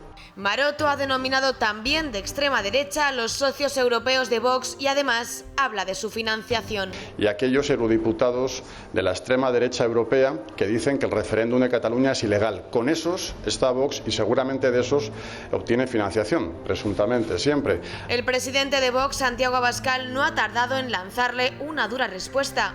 No tenemos financiación de nadie, más que de los españoles. Eres un mentiroso. ¿Por qué dices presuntamente? Porque sabes que mientes, miserablemente y sin escrúpulos, y porque no tienes lo que hay que tener para asumir una querella y sentarte en los tribunales por difamar y por atribuirnos un delito de financiación ilegal. Eres un cobarde. Quien también se ha acordado hoy de la formación de Abascal ha sido el PSOE. Vox es un partido sin representación. Los españoles y españolas no le han otorgado nunca su confianza. Y nos llama mucho la atención que el Partido Popular y Ciudadanos vayan a remolque del laboratorio de ideas de Vox en Andalucía. Van a rebufo de lo que marca Vox. Es Vox el que marca la hoja de ruta de la derecha para Andalucía. En la recta final temen el resto de partidos que se cumplan las encuestas y Vox consiga esos escaños. Porque si no, estos días está en boca de todos. Bueno, por cierto, me llama la atención, fíjense lo que hacía Ciudadanos. Yo es que con esto las fake news, yo ya no sé qué creer, pero en Twitter, que desde luego es un hervidero y muchas veces es fuente de noticia, pero hay que comprobarlo. A mí me llama la atención un tuit en el que Ciudadanos decía, bueno, fíjense, y en absoluto, creo que era en Sevilla, en un acto con fotografías, fíjense, la cuenta oficial de Ciudadanos Sevilla, la provincia, llenazo en nuestro encuentro ciudadano en Dos Hermanas, seguimos nuestra ruta Naranja-Sevilla, porque ahora sí es posible, queda poco y lo vamos a conseguir, es el momento. Y fíjense esas dos fotografías que, oigan, hecho desde el ángulo que se ha hecho, desde luego sí daba la sensación de que había un llenazo. Pues algún tuitero o algún ciudadano que estaba viendo este acto y que se percató colgó una fotografía desde un balcón, como si este es el llenazo absoluto del acto de Ciudadanos en Dos Hermanas. La fuerza del partido de Albert Rivera, desde luego, brilla por su ausencia, además de intentar tomarnos por tontos. Y la verdad es que en esta fotografía se ve que hay oradores, o sea que no es al final del acto o al comienzo donde la gente todavía no ha llegado, hay oradores. Y a no ser que aquí haya un Photoshop brutal y se haya borrado a toda la gente en los aledaños de esa circunferencia, desde luego, como chiste, está bastante bien. Bueno, ¿qué os parece? ¿Qué podemos esperar en esta recta final de campaña? Las encuestas dejan todo abierto y pese a que en este momento no parece posible el cambio y acabar con la hegemonía socialista, la tendencia indica que de aquí al domingo puede que sí, difícil, pero sería posible. ¿Qué os parece? Bueno, no solo la tendencia es importante, sino que Narciso Michavila, el presidente de GAT3, el que ha hecho esa encuesta para el ABC que veíamos al principio, siempre dice que los últimos días de campaña, concretamente los últimos 2 días de campaña, son absolutamente fundamentales. Y Vox lo que está notando en todos los actos que protagoniza, hoy hemos tenido un acto en Granada que ha sido brutal la asistencia y invito a nuestros televidentes a que busquen las fotos en cualquier red social, no que la busquen en Televisión Española, ni en Canal Sur, ni en La Sexta, porque ahí no lo van a ver, pero que busquen en redes sociales las fotos desde cualquier ángulo, de los actos que hemos tenido hoy en Granada, del que tuvimos en Sevilla de apertura de campaña, del que hemos tenido en Málaga, del que hemos tenido en Algeciras, del que hemos tenido en cualquier sitio, que mire la asistencia a esos actos y que vayan decidiendo, que vayan formando su propia opinión acerca de cuál es la tendencia que se está siguiendo. Si se cumple eso que dice siempre Narciso Michavila, de que la última semana es la más importante, y en esta semana la tendencia es al alza para partidos como Vox, y voy a decir también Ciudadanos, porque no, Ciudadanos parece que está creciendo, y a la baja, como parece, para Podemos y PSOE, pues insisto, que sin ánimo de hacer ninguna predicción concreta, porque es facilísimo equivocarse, sobre todo cuando uno no es experto en la materia, pero yo sería muy prudente a la hora de decir que el gobierno de Susana Díaz está garantizado. Yo creo que no hay nada garantizado. Ni un buen resultado de Vox, ni un buen resultado del PSOE. Las cosas están cambiando tan deprisa que hacer cualquier pronóstico acerca de lo que va a pasar el domingo es, yo creo que muy arriesgado. Pero es que realmente creo que puede pasar cualquier cosa, desde que Susana Díaz mantenga su gobierno hasta que lo pierda de la manera más sorprendente y por primera vez en 40 años. Sí, yo creo que, primero, que el PP comete un error atacando a Vox. Yo creo que es un error de estrategia fundamental. Yo creo que el PP tiene que tener claro quién es el enemigo. El enemigo a batir es el socialismo y es el chavismo. Y ahí es donde debería centrar los ataques. Yo creo que no ayuda nada en el Partido Popular las críticas descarnadas a Vox. Yo creo que no les benefician absolutamente para nada. Y sí benefician a Vox, creo. Y sí benefician a Vox, y sí benefician a Vox.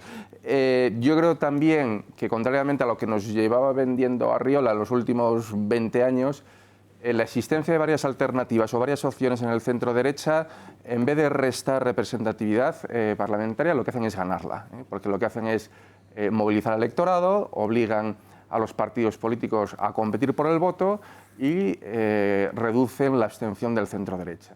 Y yo creo que eso lo vamos a ir viendo en todos los comicios electorales que vayamos viendo en los próximos meses. Es decir, la competencia, yo como liberal, pues la competencia es buena, es sana y yo creo que al final será positiva para todos. Luego decir que sin Vox estas elecciones serían tremendamente aburridas, porque contrariamente a lo que dice Iván, yo creo que, yo creo que se da por hecho que va a ganar Susana con una pérdida del electorado, con una pérdida de votos y una pérdida de escaños, pero bueno, al final acabará arreglándose con Podemos y tendremos más socialismo para otra nueva legislatura. Y sin embargo, el hecho de que se dé casi por descontado la imposibilidad del centro-derecha para gobernar, yo creo que favorece a Vox, porque es el efecto elecciones europeas. Cuando tú ves que realmente no hay opciones de que tus alternativas o tus propuestas o tu partido gane, entonces te das el gustazo de votar lo que te pide el cuerpo. Y entonces hay mucha gente que, viendo que es imposible desbancar a Susana, pues van a darse el gustazo de votar a Vox. Y yo creo que ese efecto, que es muy frecuente en las elecciones europeas, la gente vota de manera distinta, en esta ocasión pues le va a proporcionar otra serie de votos más a Vox. A ver, Fernando, Román, Asís. Sí, yo creo que aquí efectivamente el efecto del voto útil nos sirve porque se da por descontado que Susana Díaz va a componer una mayoría del tipo que sea y va a seguir al frente de la Junta. Desde luego, no porque se presente Vox, sino porque sin que existiera Vox durante 40 años el PSOE ha estado al frente de la Junta de Andalucía, o va a sumar 40 años con estos 4 últimos años. Así que, en fin, creo que el discurso del Partido Popular es muy equivocado, pero tampoco nos equivoquemos nosotros de quién está articulando esto. O sea, la historia está del poli bueno y del poli malo, ya nos lo conocemos todos. Casado dando una imagen de niño bueno de misa de 12 y mandando a Maroto a morder. Lo que pasa es que la estrategia es muy equivocada, porque lo que está haciendo Maroto es tan disparatado y tan absurdo. O sea, ha llegado a decir que el voto a Vox llevaría a España a la República. Lo ha llegado a decir. ¿Sabes por qué? Gonzalo dice que llevaría a España a la República porque ese voto... ¿Esto es textual? Sí, porque ese voto conduciría a impugnar el Estado de las Autonomías Vox a un referéndum sobre la forma de Estado de las autonomías y, por tanto, legitimaría un posible referéndum que pidiera Podemos acerca de república o monarquía. Esto lo ha dicho el señor Maroto, no es broma, ¿no? También dice que Vox ha dado a entender que es la extrema derecha, que es populista, porque dice que ser populista es facilitar recetas de soluciones facilonas a problemas complejos. Con lo cual, Maroto sería populista, porque está describiendo el fenómeno de Vox en términos muy simples y desde luego nada complejos, así que estaría cayendo en el mismo vicio que censura. Y luego porque, en fin, ya de verdad que lo ha dicho Maroto, que no me invento nada, dice que terminar con las autonomías supondría disminuir los servicios sociales, lo cual ya es el colmo, es decir, es una estupidez, sencillamente, y no cabe calificarlo de otra manera. Así que, por un lado, tengo esa impresión, efectivamente, de que ese mensaje no sirve para nada en el caso de Andalucía, ¿no? Y luego hay un aspecto muy importante también que se ha dicho, y es que, efectivamente, contra lo que se cree, hay una especie de tendencia muy machacona a decir que se sumen todos, que se unan todos y tal, y eso es un error absoluto. Es decir, cuanto más partidos aparecen en un espectro, más cantidad de espectro se cubre, y mucha gente que quedaría en la abstención o que incluso optaría por otras posibilidades, sí que pasan a nutrir ese voto.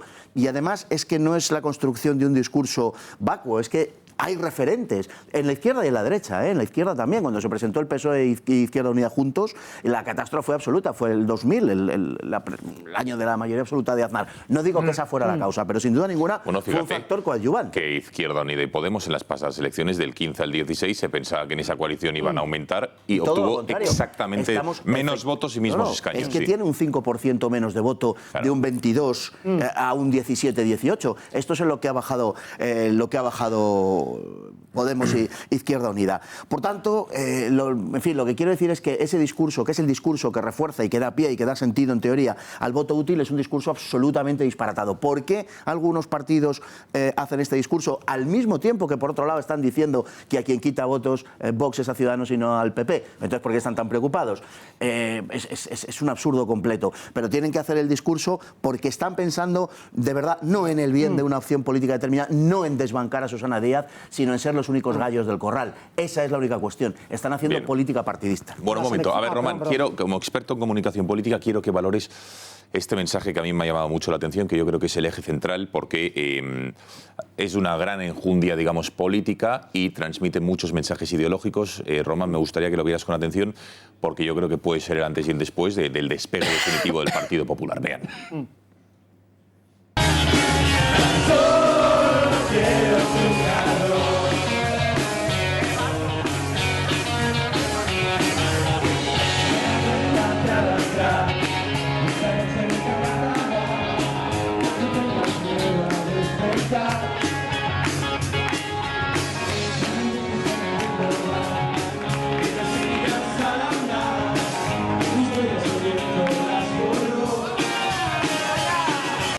Hoy me han contado que una candidata, una de nuestras adversarias, se ha comprado 3 dragones, o le han regalado 3 dragones. Pero lo que no sabe esa candidata es que yo tengo la fuerza. La fuerza está conmigo.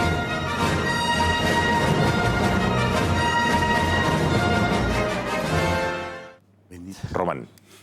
Vamos a ver, cuando no se tiene discurso político, el ridículo está presente. No hay mucho más que decir. Y el problema es ese, el problema que tiene el Partido Popular en este sentido. ¿No tiene discurso? En Andalucía, no. No, ya está claro. Es decir, ¿a quién le importa que él esté con Darth Vader, la fuerza le acompañe? Pues que se vaya al cine. Y anda que no tiene problemas Andalucía para que él tenga a Yoda detrás de él y una espada láser. Es lo que le falta, ¿no?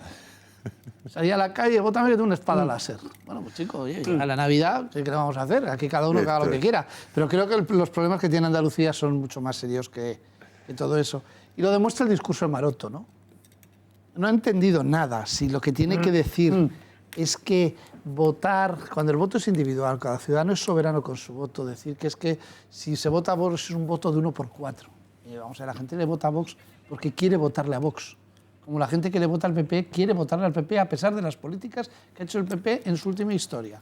Es verdad que estas son las primeras elecciones de Pablo Casado, el presidente del partido, arrastrando mucho déficit adquirido de la época anterior, como el candidato a Andalucía, que sigue sin enterarse de nada, y es una de las explicaciones que llevando este candidato, porque cuando ha llegado él a la presidencia del Partido Popular con la organización que tenía ya no daba tiempo a cambiar nada, pues todo se puede cambiar, pero no había tiempo a cambiar ni a quemar a alguien nuevo, y ya se deja a este señor que explica que haya 40 años de historia del socialismo en Andalucía.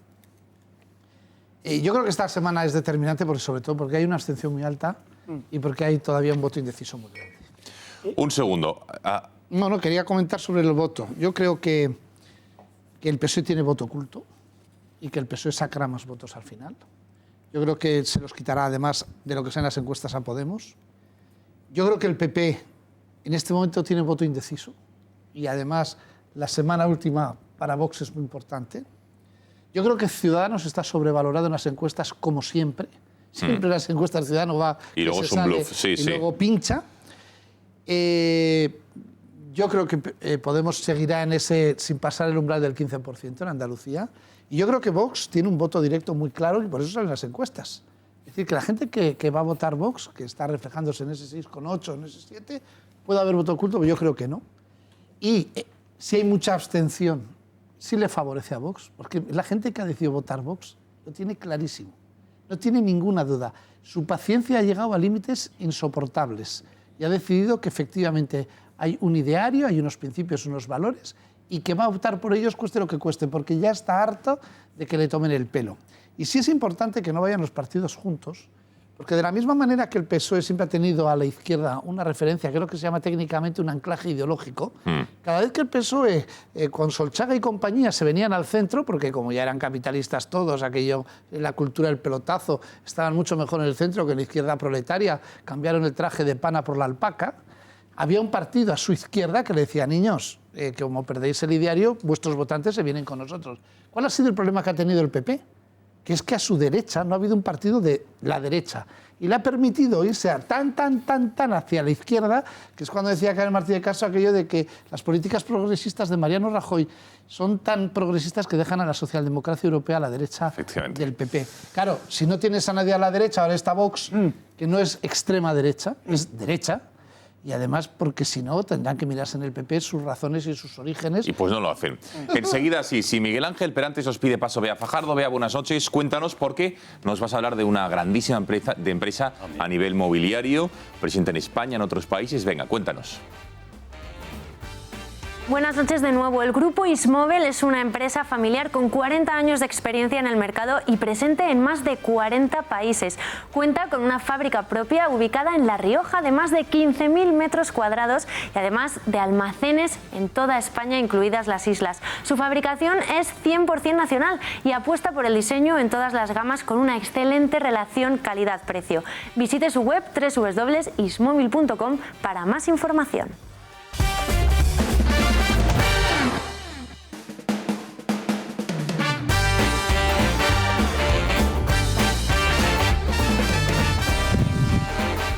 Bueno, 11:28 de la noche, aquí seguimos analizando lo que puede deparar esta recta final, que como decía Iván Espinosa Los Monteros, es muy importante, sobre todo los 2-3 últimos días de campaña. Y hay mucho abierto, no está todo el pescado vendido. Como diría el clásico, hasta el rabo todo es toro. Y quién sabe lo que ocurra en las elecciones del próximo domingo. ¿Puede haber ese vuelco o no? Venga, más reflexiones al respecto. Asís, Miguel Ángel. Cuando en aquellas elecciones europeas en las que Podemos sacó, creo recordar, me corrigen si me equivoco, 1.600.000 votos, se hizo una encuesta 2 días después y pasó una cosa que es muy clásico, que es la identificación del votante con el ganador. Y entonces, en vez de 1.600.000 votos, que eran los reales, aparecía que había tenido, pues no recuerdo la cifra exacta, 2 millones de votos, sí. una cosa así. Esto es muy clásico. Bueno, pues con Podemos está pasando algo parecido, pero previamente a las elecciones. Es decir, que es que el votante, antes lo que ha dicho Javier Jové, yo también lo iba a decir. Es decir, ese efecto de elecciones europeas es evidente, porque sencillamente el problema no es que el PP no pueda ganar, sino que ha dado la imagen de renunciar a ganar, que eso es lo relevante. Con lo cual, el votante, bueno, que quiere tener un voto útil, ya sabe que su voto no va a ser útil, sino que le va a dar una satisfacción o no. Y esa satisfacción se dobla, porque si el PP tiene 20 diputados, no es un éxito, y sin embargo, si Vox tiene 5, es un gran éxito. Con lo cual, apuesta sobre seguro.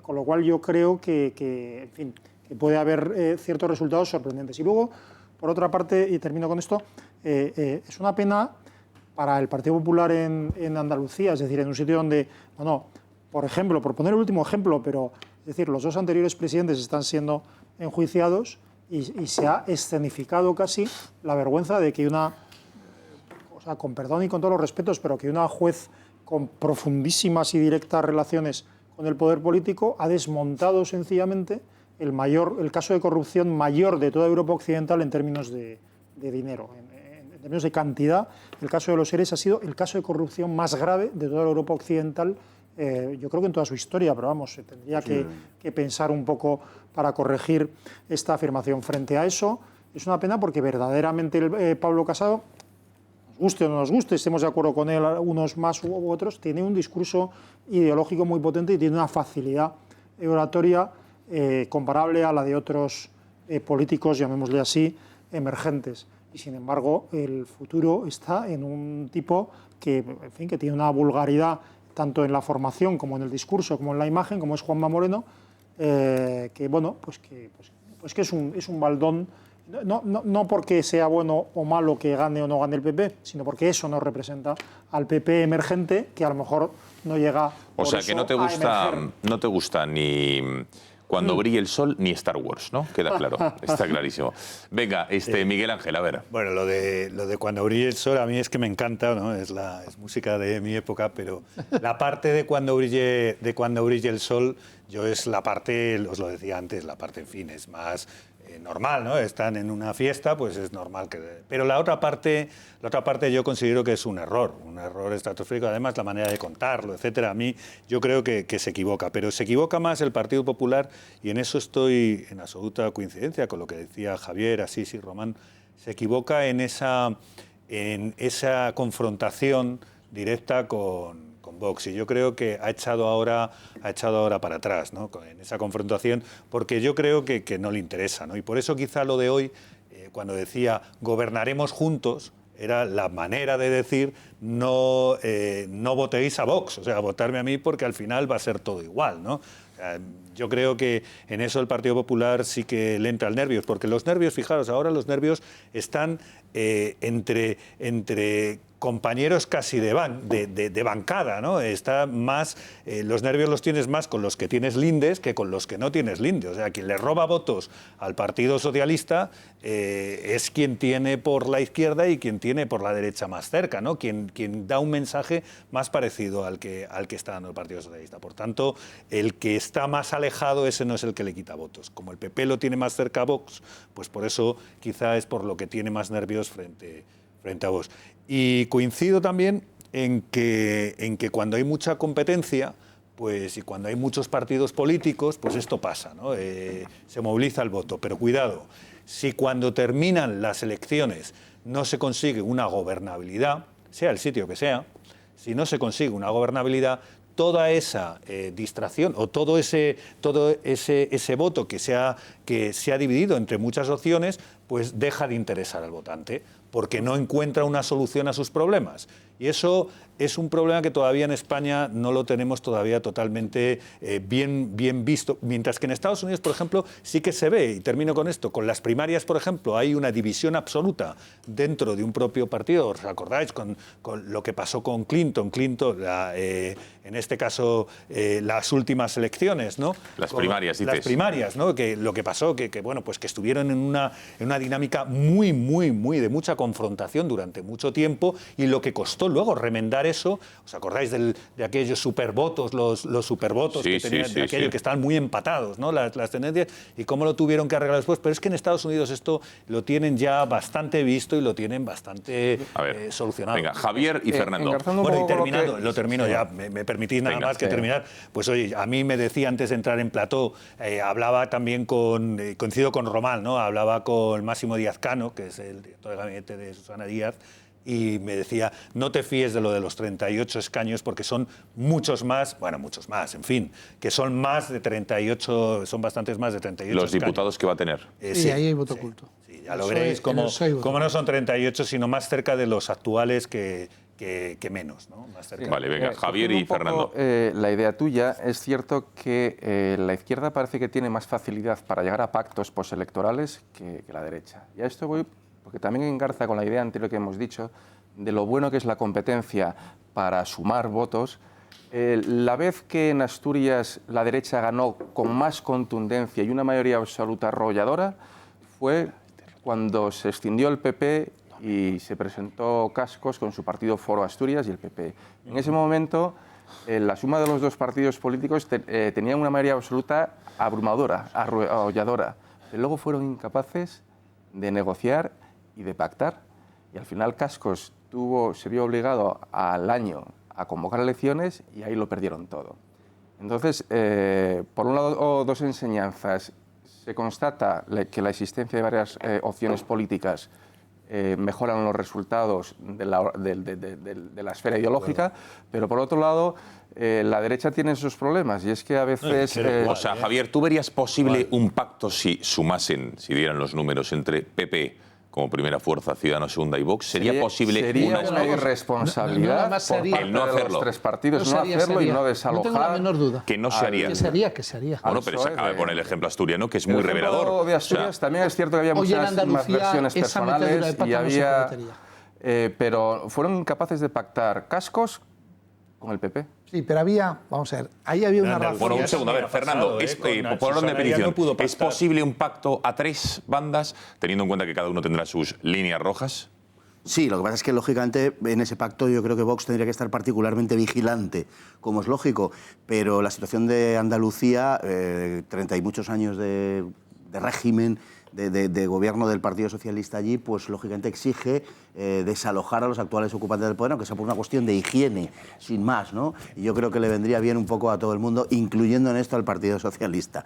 O sea que, lógicamente, yo entiendo que sí, que esa sería... Que desearlo también para las Rozas. Eso sería lo resultante. Para las Rozas, 5 años. Pues para las Rozas también. Lo digo como somos roceños. Sí, no sé el tiempo que lleva las Rozas con el PP, porque yo hace 5 años que vivo ahí solamente. No lo sé.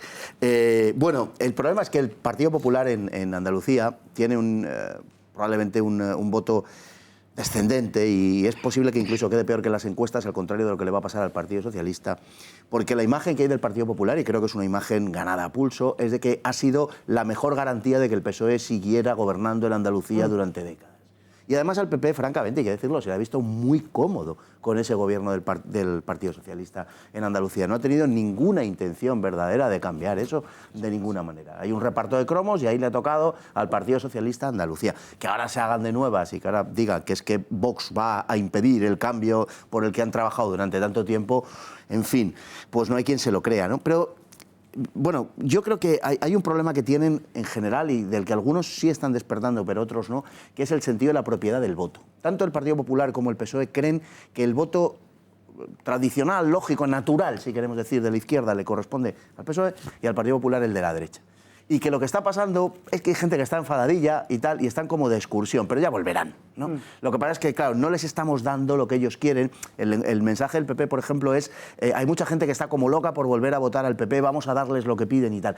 Y yo creo que aquí han pasado cosas muy graves, muy serias, y que yo no sé si habrá flujos en sentido contrario, que puede que los haya, pero desde luego yo creo que aquí lo que ha aparecido son cosas sustancialmente distintas y diferentes. Y el PSOE y el PP, a mi entender, no están sacando el partido, o no están sacando las consecuencias de lo que está pasando. Y me parece que particularmente eso está pasando en el Partido Popular. Me parece que es el que de los dos lo percibe de una manera más aguda, esa idea del sentido patrimonial del voto, de que el voto es suyo. Le ha pasado con Ciudadanos, no termina de digerirlo, y la impresión es que Ciudadanos está aquí ya para quedarse. Bueno, claro, porque la hegemonía del PP en ese espectro ideológico era única hasta anteayer, que aparece en Ciudadanos y ahora un Vox, claro, y de repente ve que tiene competencia cuando antes no la tenía. Tiene una competencia que puede acabar si el Partido Popular sigue en esta deriva. Y no es dentro del PP ahora mismo hay con respecto a la estrategia que se sigue en Andalucía, hay un debate y no es ninguna tontería, y es lo que está haciendo Casado, a nadie se le escapa, es tratar de construir un discurso para frenar el ascenso de Vox y recuperar esos votos y tal. Bueno, eso dentro del Partido Popular está siendo contestado y se le está diciendo que se puede perder el espacio de centro y puede engordar mucho a Ciudadanos y relegar al Partido Popular en esa lucha por el control del centro-derecha, relegarle una segunda posición, no solo en Andalucía, pero que puede empezar a pasar en Andalucía. Lo cierto es que lo que decía la representante socialista tiene toda la razón del mundo. Le están haciendo la campaña a Vox, eso es verdad, y Vox está dirigiendo la campaña de ese espectro político, es clarísimo. Bien. Las declaraciones de Casado en materia de educación y en materia de inmigración están calcadas de Vox, de la fuerza emergente. Román. Y vamos a ver, lo de Asturias, como era un momento muy puntual, con Cascos enfrentado con su propio partido, era imposible el pacto. Su propio partido. Sí, claro, era su propio partido, claro. Ah, bien. El que en Andalucía impida un desalojo del PSOE, en mayo está muerto. Me da igual que sea Ciudadanos, que sea el PP o que sea Vox. Es decir, si la suma de los tres desaloja al PSOE, el pacto es obligatorio. Eso está claro. El partido que se niegue está muerto. Es decir, tú imagínate que Vox se niega a ese pacto. Pues es un aborto, porque es que al final la gente diría, coño, ¿para qué hemos votado a Vox? Para que al final siga el PSOE. Sí, yo entiendo que tiene que poner ideología, hay que ponerlo encima de la mesa, pero Ciudadanos tendría que hacer lo mismo. Y además es un abrazo del oso, o sea, las circunstancias serían muy bonitas de ese tripartito. Primero, al que menos le perjudicaría es a Vox, porque todos sus votantes notarían la utilidad de su voto, eso va a empezar. Es decir, empezamos y hacemos política, no como hizo Ciudadanos, que empezamos y damos el poder a los demás. Es decir, ese error no se comete. Entras y haces política. Y se niega a encargarse, sí. El que tendría un problema muy serio es Ciudadanos, porque entonces se convertiría en ese espacio de la derecha que tanto dice el PSOE y Podemos, si hace ese tripartito. Pero es que como no lo haga, la inutilidad del voto es clarísimo. Además, en la materia de transferencia, hay más materia de transferencia en este momento, ahora, desde que está Pablo Casado, hacia Vox desde Ciudadanos que desde el propio Partido Popular.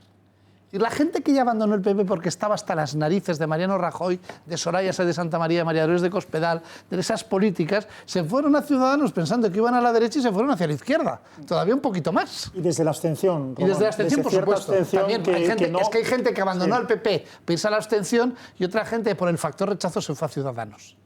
Esa gente que ya ha cometido, entre comillas, adulterio con el PP, claro, dice, bueno, pues ya he probado Ciudadanos, ahora me voy a Vox, donde además me siento más cómodo, porque ideológicamente sí dicen lo que yo digo. Y donde tengo un éxito fácil, además. No, y además, voy a entrar ganando, ¿no?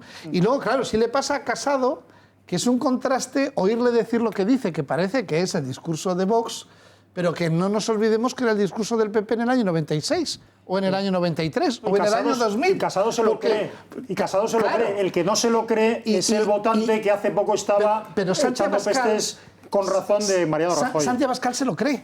Y se lo creía tanto que se fue del Partido Popular. Sí. Entonces es un discurso que estaba ahí, lo que pasa es que estaba abandonado. Relativamente, si me permite, Román, porque lo que ha dicho, y lo digo en favor suyo, que conste, en este caso, porque lo que ha dicho Casado, por ejemplo, en materia de educación, nunca lo ha dicho el Partido Popular.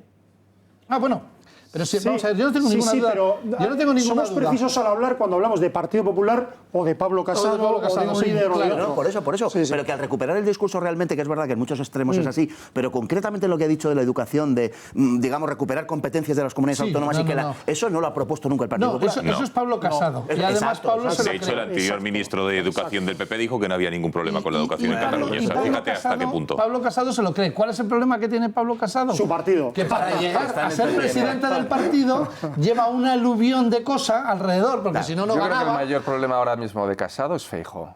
Es decir, porque llega un momento que la credibilidad, o sea, las promesas, las palabras y todo lo demás, claro, tiene que acompañarse de actos y de hechos. Entonces, ¿dónde pueden acompañarse de hechos? Allí donde gobiernas. ¿Qué ha cambiado en Galicia desde la elección de Pablo Casado en relación con la discriminación a los hispanohablantes, la expulsión del español de la administración autonómica? ¿Qué ha cambiado en Galicia? Nada.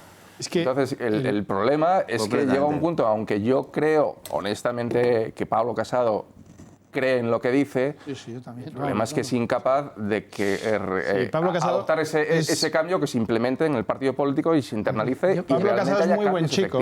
Pablo Casado es muy buen chico. Empiezas así. En política no, es que ya sabes que. No, pero es verdad. Creo que es muy buen chico. Yo creo que Iván es completamente sincero. Bueno, a ver, vamos a ver que desarrolle porque puede ser. Iván también es un buen chico. Iván es un buen chico, aunque sea más mayor. Me cae bien, yo le conozco un poco desde hace tiempo, me cae bien. Me parece buen chico. Lo que pasa es que me parece que ese partido no tiene solución. Pero no tiene solución por Feijóo, no tiene solución por Dolors Montserrat, no tiene solución por no tiene solución por Maroto, no tiene solución por este Moreno Bonilla, que luego nos reímos de que salga ahí bailando. Pero es que ¿de dónde ha salido Moreno Bonilla? Moreno Bonilla ha salido de eso, de estar en el escenario, de que tiraba muy bien las cañas, esa era su fama. Un chico que no acabó el colegio, que hizo un curso de protocolo. Es decir, ¿de dónde ha salido Moreno Bonilla? Pues eso, de esos actos, de cantar, de coger el micro.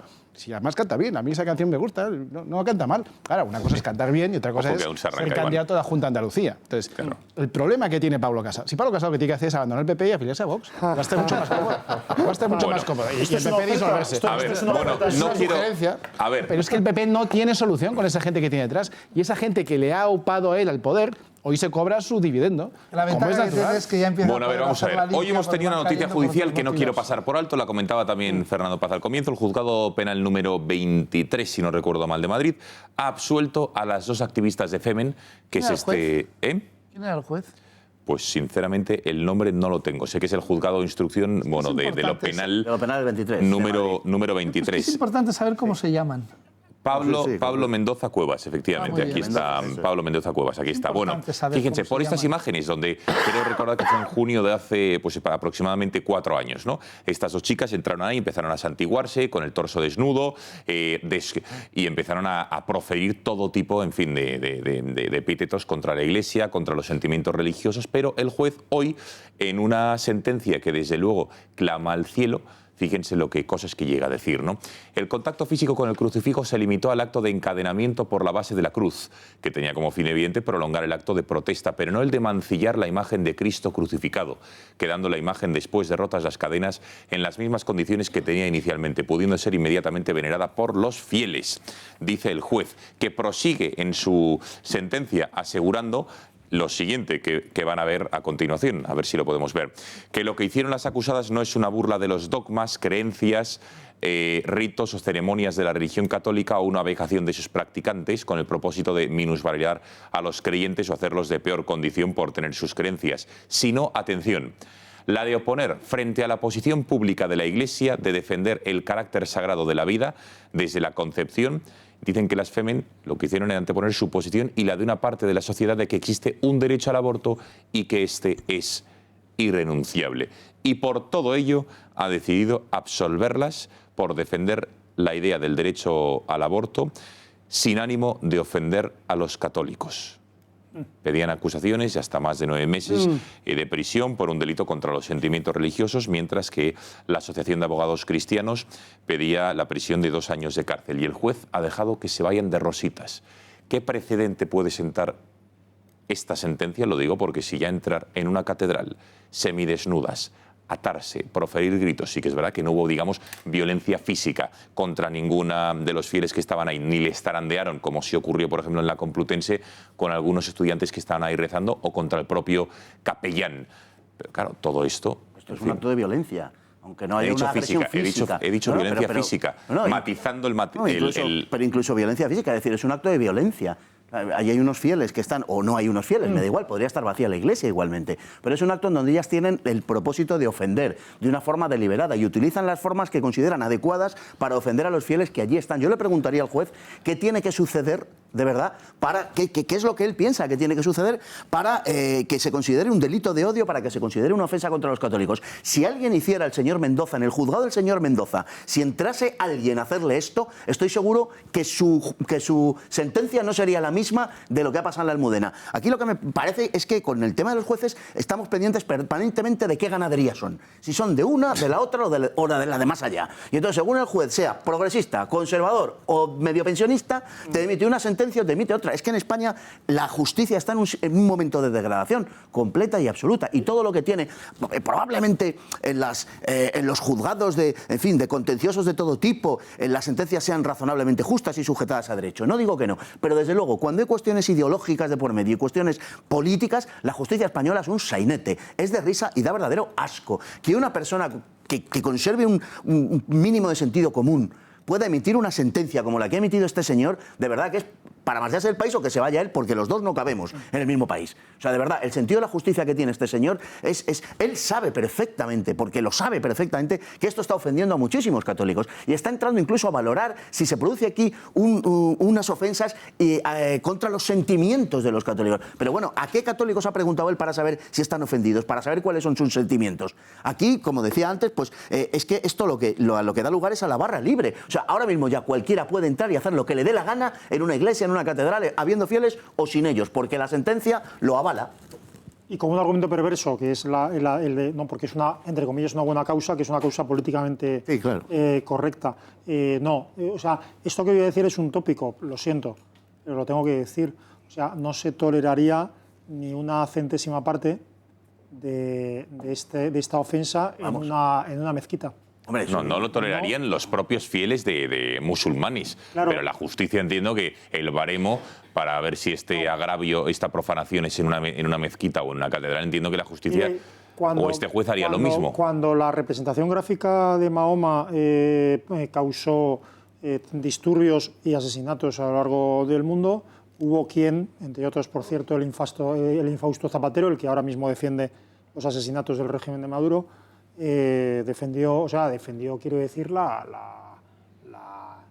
lo lamentable de la provocación en un momento en la que decirlo lo que estaba era justificando la reacción. No es lo mismo, y lo que es verdad es que precisamente es el cristianismo, los principios cristianos, independientemente de la fe de cada una, el que implican la tolerancia precisamente, el que implican ese Estado de Derecho que hace que a las personas que cometen esta barbaridad, como estas cretinas de las FEM, solo se les haga un reproche penal, se les debiera hacer un reproche penal moderado. Son los principios cristianos los que quieren derrumbar, dejando indefenso a la población católica y a los principios cristianos, y precisamente la ausencia de esos principios haría que ofensas de este tipo hacia otro tipo de religiones significara la muerte inmediata, por ejemplo. Sin duda. La muerte inmediata, es decir, por supuesto, la mayoría de los musulmanes normales, no estoy hablando de los extremistas, justificarían el asesinato de una persona que hiciera esto. Pero sin llegar a eso, tú haces la 10ª parte de esto en un juzgado y te encaloman por desacato al tribunal. Bueno, brevemente, Román, que nos pide paso vía Fajardo. No, vamos, el problema es que la tipificación del delito de odio en este momento, por culpa de este juez, ya no es útil. Por lo menos en lo que se refiere a la religión. Vete ahora tú a un sitio a reivindicar una forma distinta de sexualidad para protestar o reivindicar la heterosexualidad delante de otros colectivos. Ya te dirán que es odio, claro que es odio. Entonces, aquí lo que hace es, ellas podían denunciar y reivindicar el derecho del aborto fuera de la Iglesia, que también lo verían los fieles católicos, lo podrían hacer fuera del recinto sagrado, y para prolongar más y perturbar el tiempo de oración que podía haber dentro de esa iglesia, se encadenan para que sea más larga la protesta. Podrían estar fuera todo el rato, pero entonces ya no es tan llamativa. Y lo que están buscando es una provocación con notoriedad dentro del recinto sagrado. Por lo tanto, sí están cometiendo un delito. Y el juez lo que está haciendo, vete al armario de togas y haz mañana un pis, tranquilamente. Luego pueden seguir juzgando tranquilamente, si tampoco afecta nada. Claro. Bueno, pero es que esto es la justicia, delito de odio. Bueno, a ver, que nos pide paso Bea Fajardo y después de Beatriz, atención con, para mí, la sección favorita del programa, por lo menos los lunes, que es Excelencia Empresarial, donde hoy les vamos a dar a conocer a una empresa, la mayoría de ustedes probablemente la conozcan, pero atención porque es muy innovadora en muchos aspectos. Así que, si les parece, despedimos a los analistas, vamos con Bea y regresamos para esta sección tan interesante. Bea, buenas noches. Cuéntanos cómo se puede ahorrar en gas, en luz, en electricidad en estos tiempos que corren. Buenas noches de nuevo. ¿Sabías que elegir una caldera eficiente y mantenerla en buen estado puede suponerte un ahorro del 30% en tu factura de gas? Es importante utilizar todos los trucos para reducir el consumo energético de tu casa. En Aldro lo sabemos y trabajamos en ello para ofrecerte las mejores condiciones eficientes y soluciones que se adaptan a ti y a tu hogar. Cambiarte es fácil y gratis en Aldro Energía con una simple llamada al número 91 193 1600. Queremos que ahorres y por esto el Grupo Intereconomía y Aldro Energía te ofrecemos en exclusiva un descuento del 20% en las tarifas de luz y de gas. Y si tienes negocio, también tenemos grandes condiciones para ti. Empieza ya a ahorrar y reducir tu consumo energético. Llama al 91 193 1600. Aldro, somos tu energía, crecemos contigo. Empresa colaboradora del Grupo Intereconomía.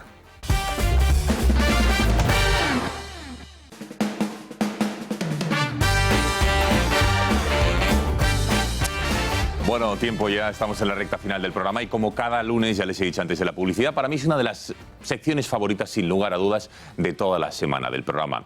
Y es, como saben ustedes, Excelencia Empresarial. ¿Por qué? Porque damos hueco, damos cabida a empresas que tienen algo que contar. Empresas que destacan por algo, que a día de hoy, tal y como está España, que empresas de nuestro país aporten y cuenten cosas interesantes, ya sea de reciente creación o como la que van a ver ahora de muchísimos años, creo que es muy positivo e insufla, sin lugar a dudas, ánimos positivos, como les diga.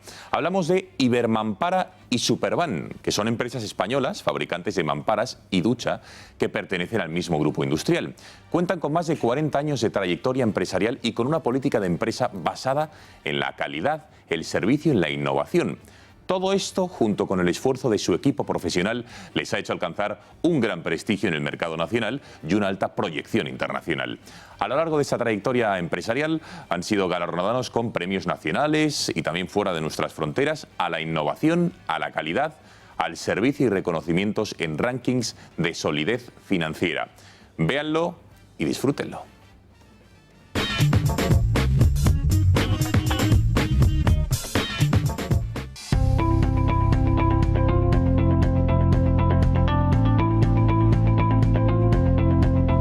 Un alto espíritu de superación y un alto esfuerzo inversor en Ibermampara y Superban nos ha llevado a lo largo de los años a una renovación constante, a una innovación continua, posicionándonos en las principales cadenas de venta, cadenas de distribución y tiendas de saneamiento en el mercado nacional, en el mercado portugués y francés.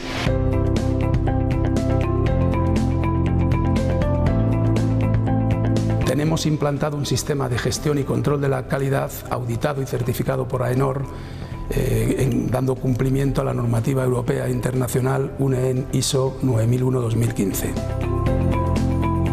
Dentro de las innovaciones quiero destacar la técnica de impresión digital que se realiza mediante tintas cerámicas vitrificadas a 700 grados centígrados, que son inalterables a lo largo del tiempo y que dan una textura suave y translúcida que no deja huellas dactilares en el vidrio en su manipulación.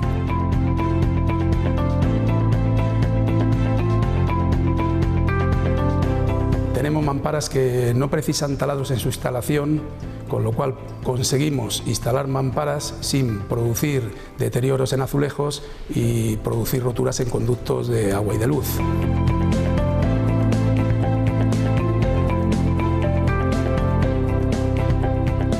Mamparas con sistema de autoexpansión de medidas que permiten aumentar el tamaño de la mampara sin aumentar el cerco a pared. Además, hemos innovado con mamparas sin perfilería superior que otorgan al baño un plus de elegancia que son propios de estilos modernos y vanguardistas. Hay un modelo de mampara que incorpora LED en el cerco que está alimentado por baterías recargables que dan luz a la arista y al canto del vidrio, produciendo un ambiente relajante y de confort en el baño. Finalmente, quiero hacer hincapié en mamparas con vidrio espejo que permite desde el interior de la ducha ver el exterior del habitáculo del baño. Sin embargo, desde el exterior del baño no permite ver a la persona que está en la ducha. Todos los vidrios de nuestras mamparas llevan tratamiento Super Clean, que es un polímero hidrófugo que facilita el deslizamiento del agua por el cristal, arrastrando los restos de jabón y de suciedad, minimizando los ciclos de limpieza de la mampara y otorgando a la mampara un producto más ecológico.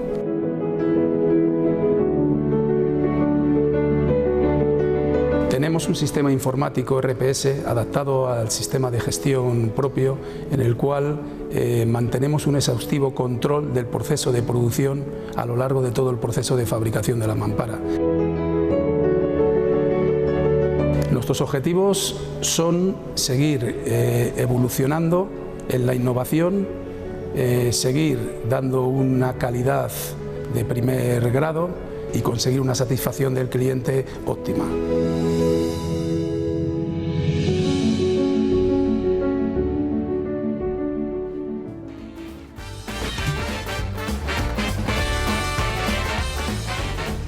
Ibermampara y Superban, desde luego seguro que les habrá impresionado como a mí la ha hecho. Ya lo saben, excelencia empresarial, empresas que tienen algo que contar como esta de más de 40 años de antigüedad que sigue aportando a nuestra sociedad y en los tiempos que corre es más bienvenido que nunca. Bueno, señores, se ha acabado el tiempo del gato, ya lo saben, que pasen muy buena noche. Mañana volvemos puntualmente a las 10 menos cuarto. Que descansen. Adiós.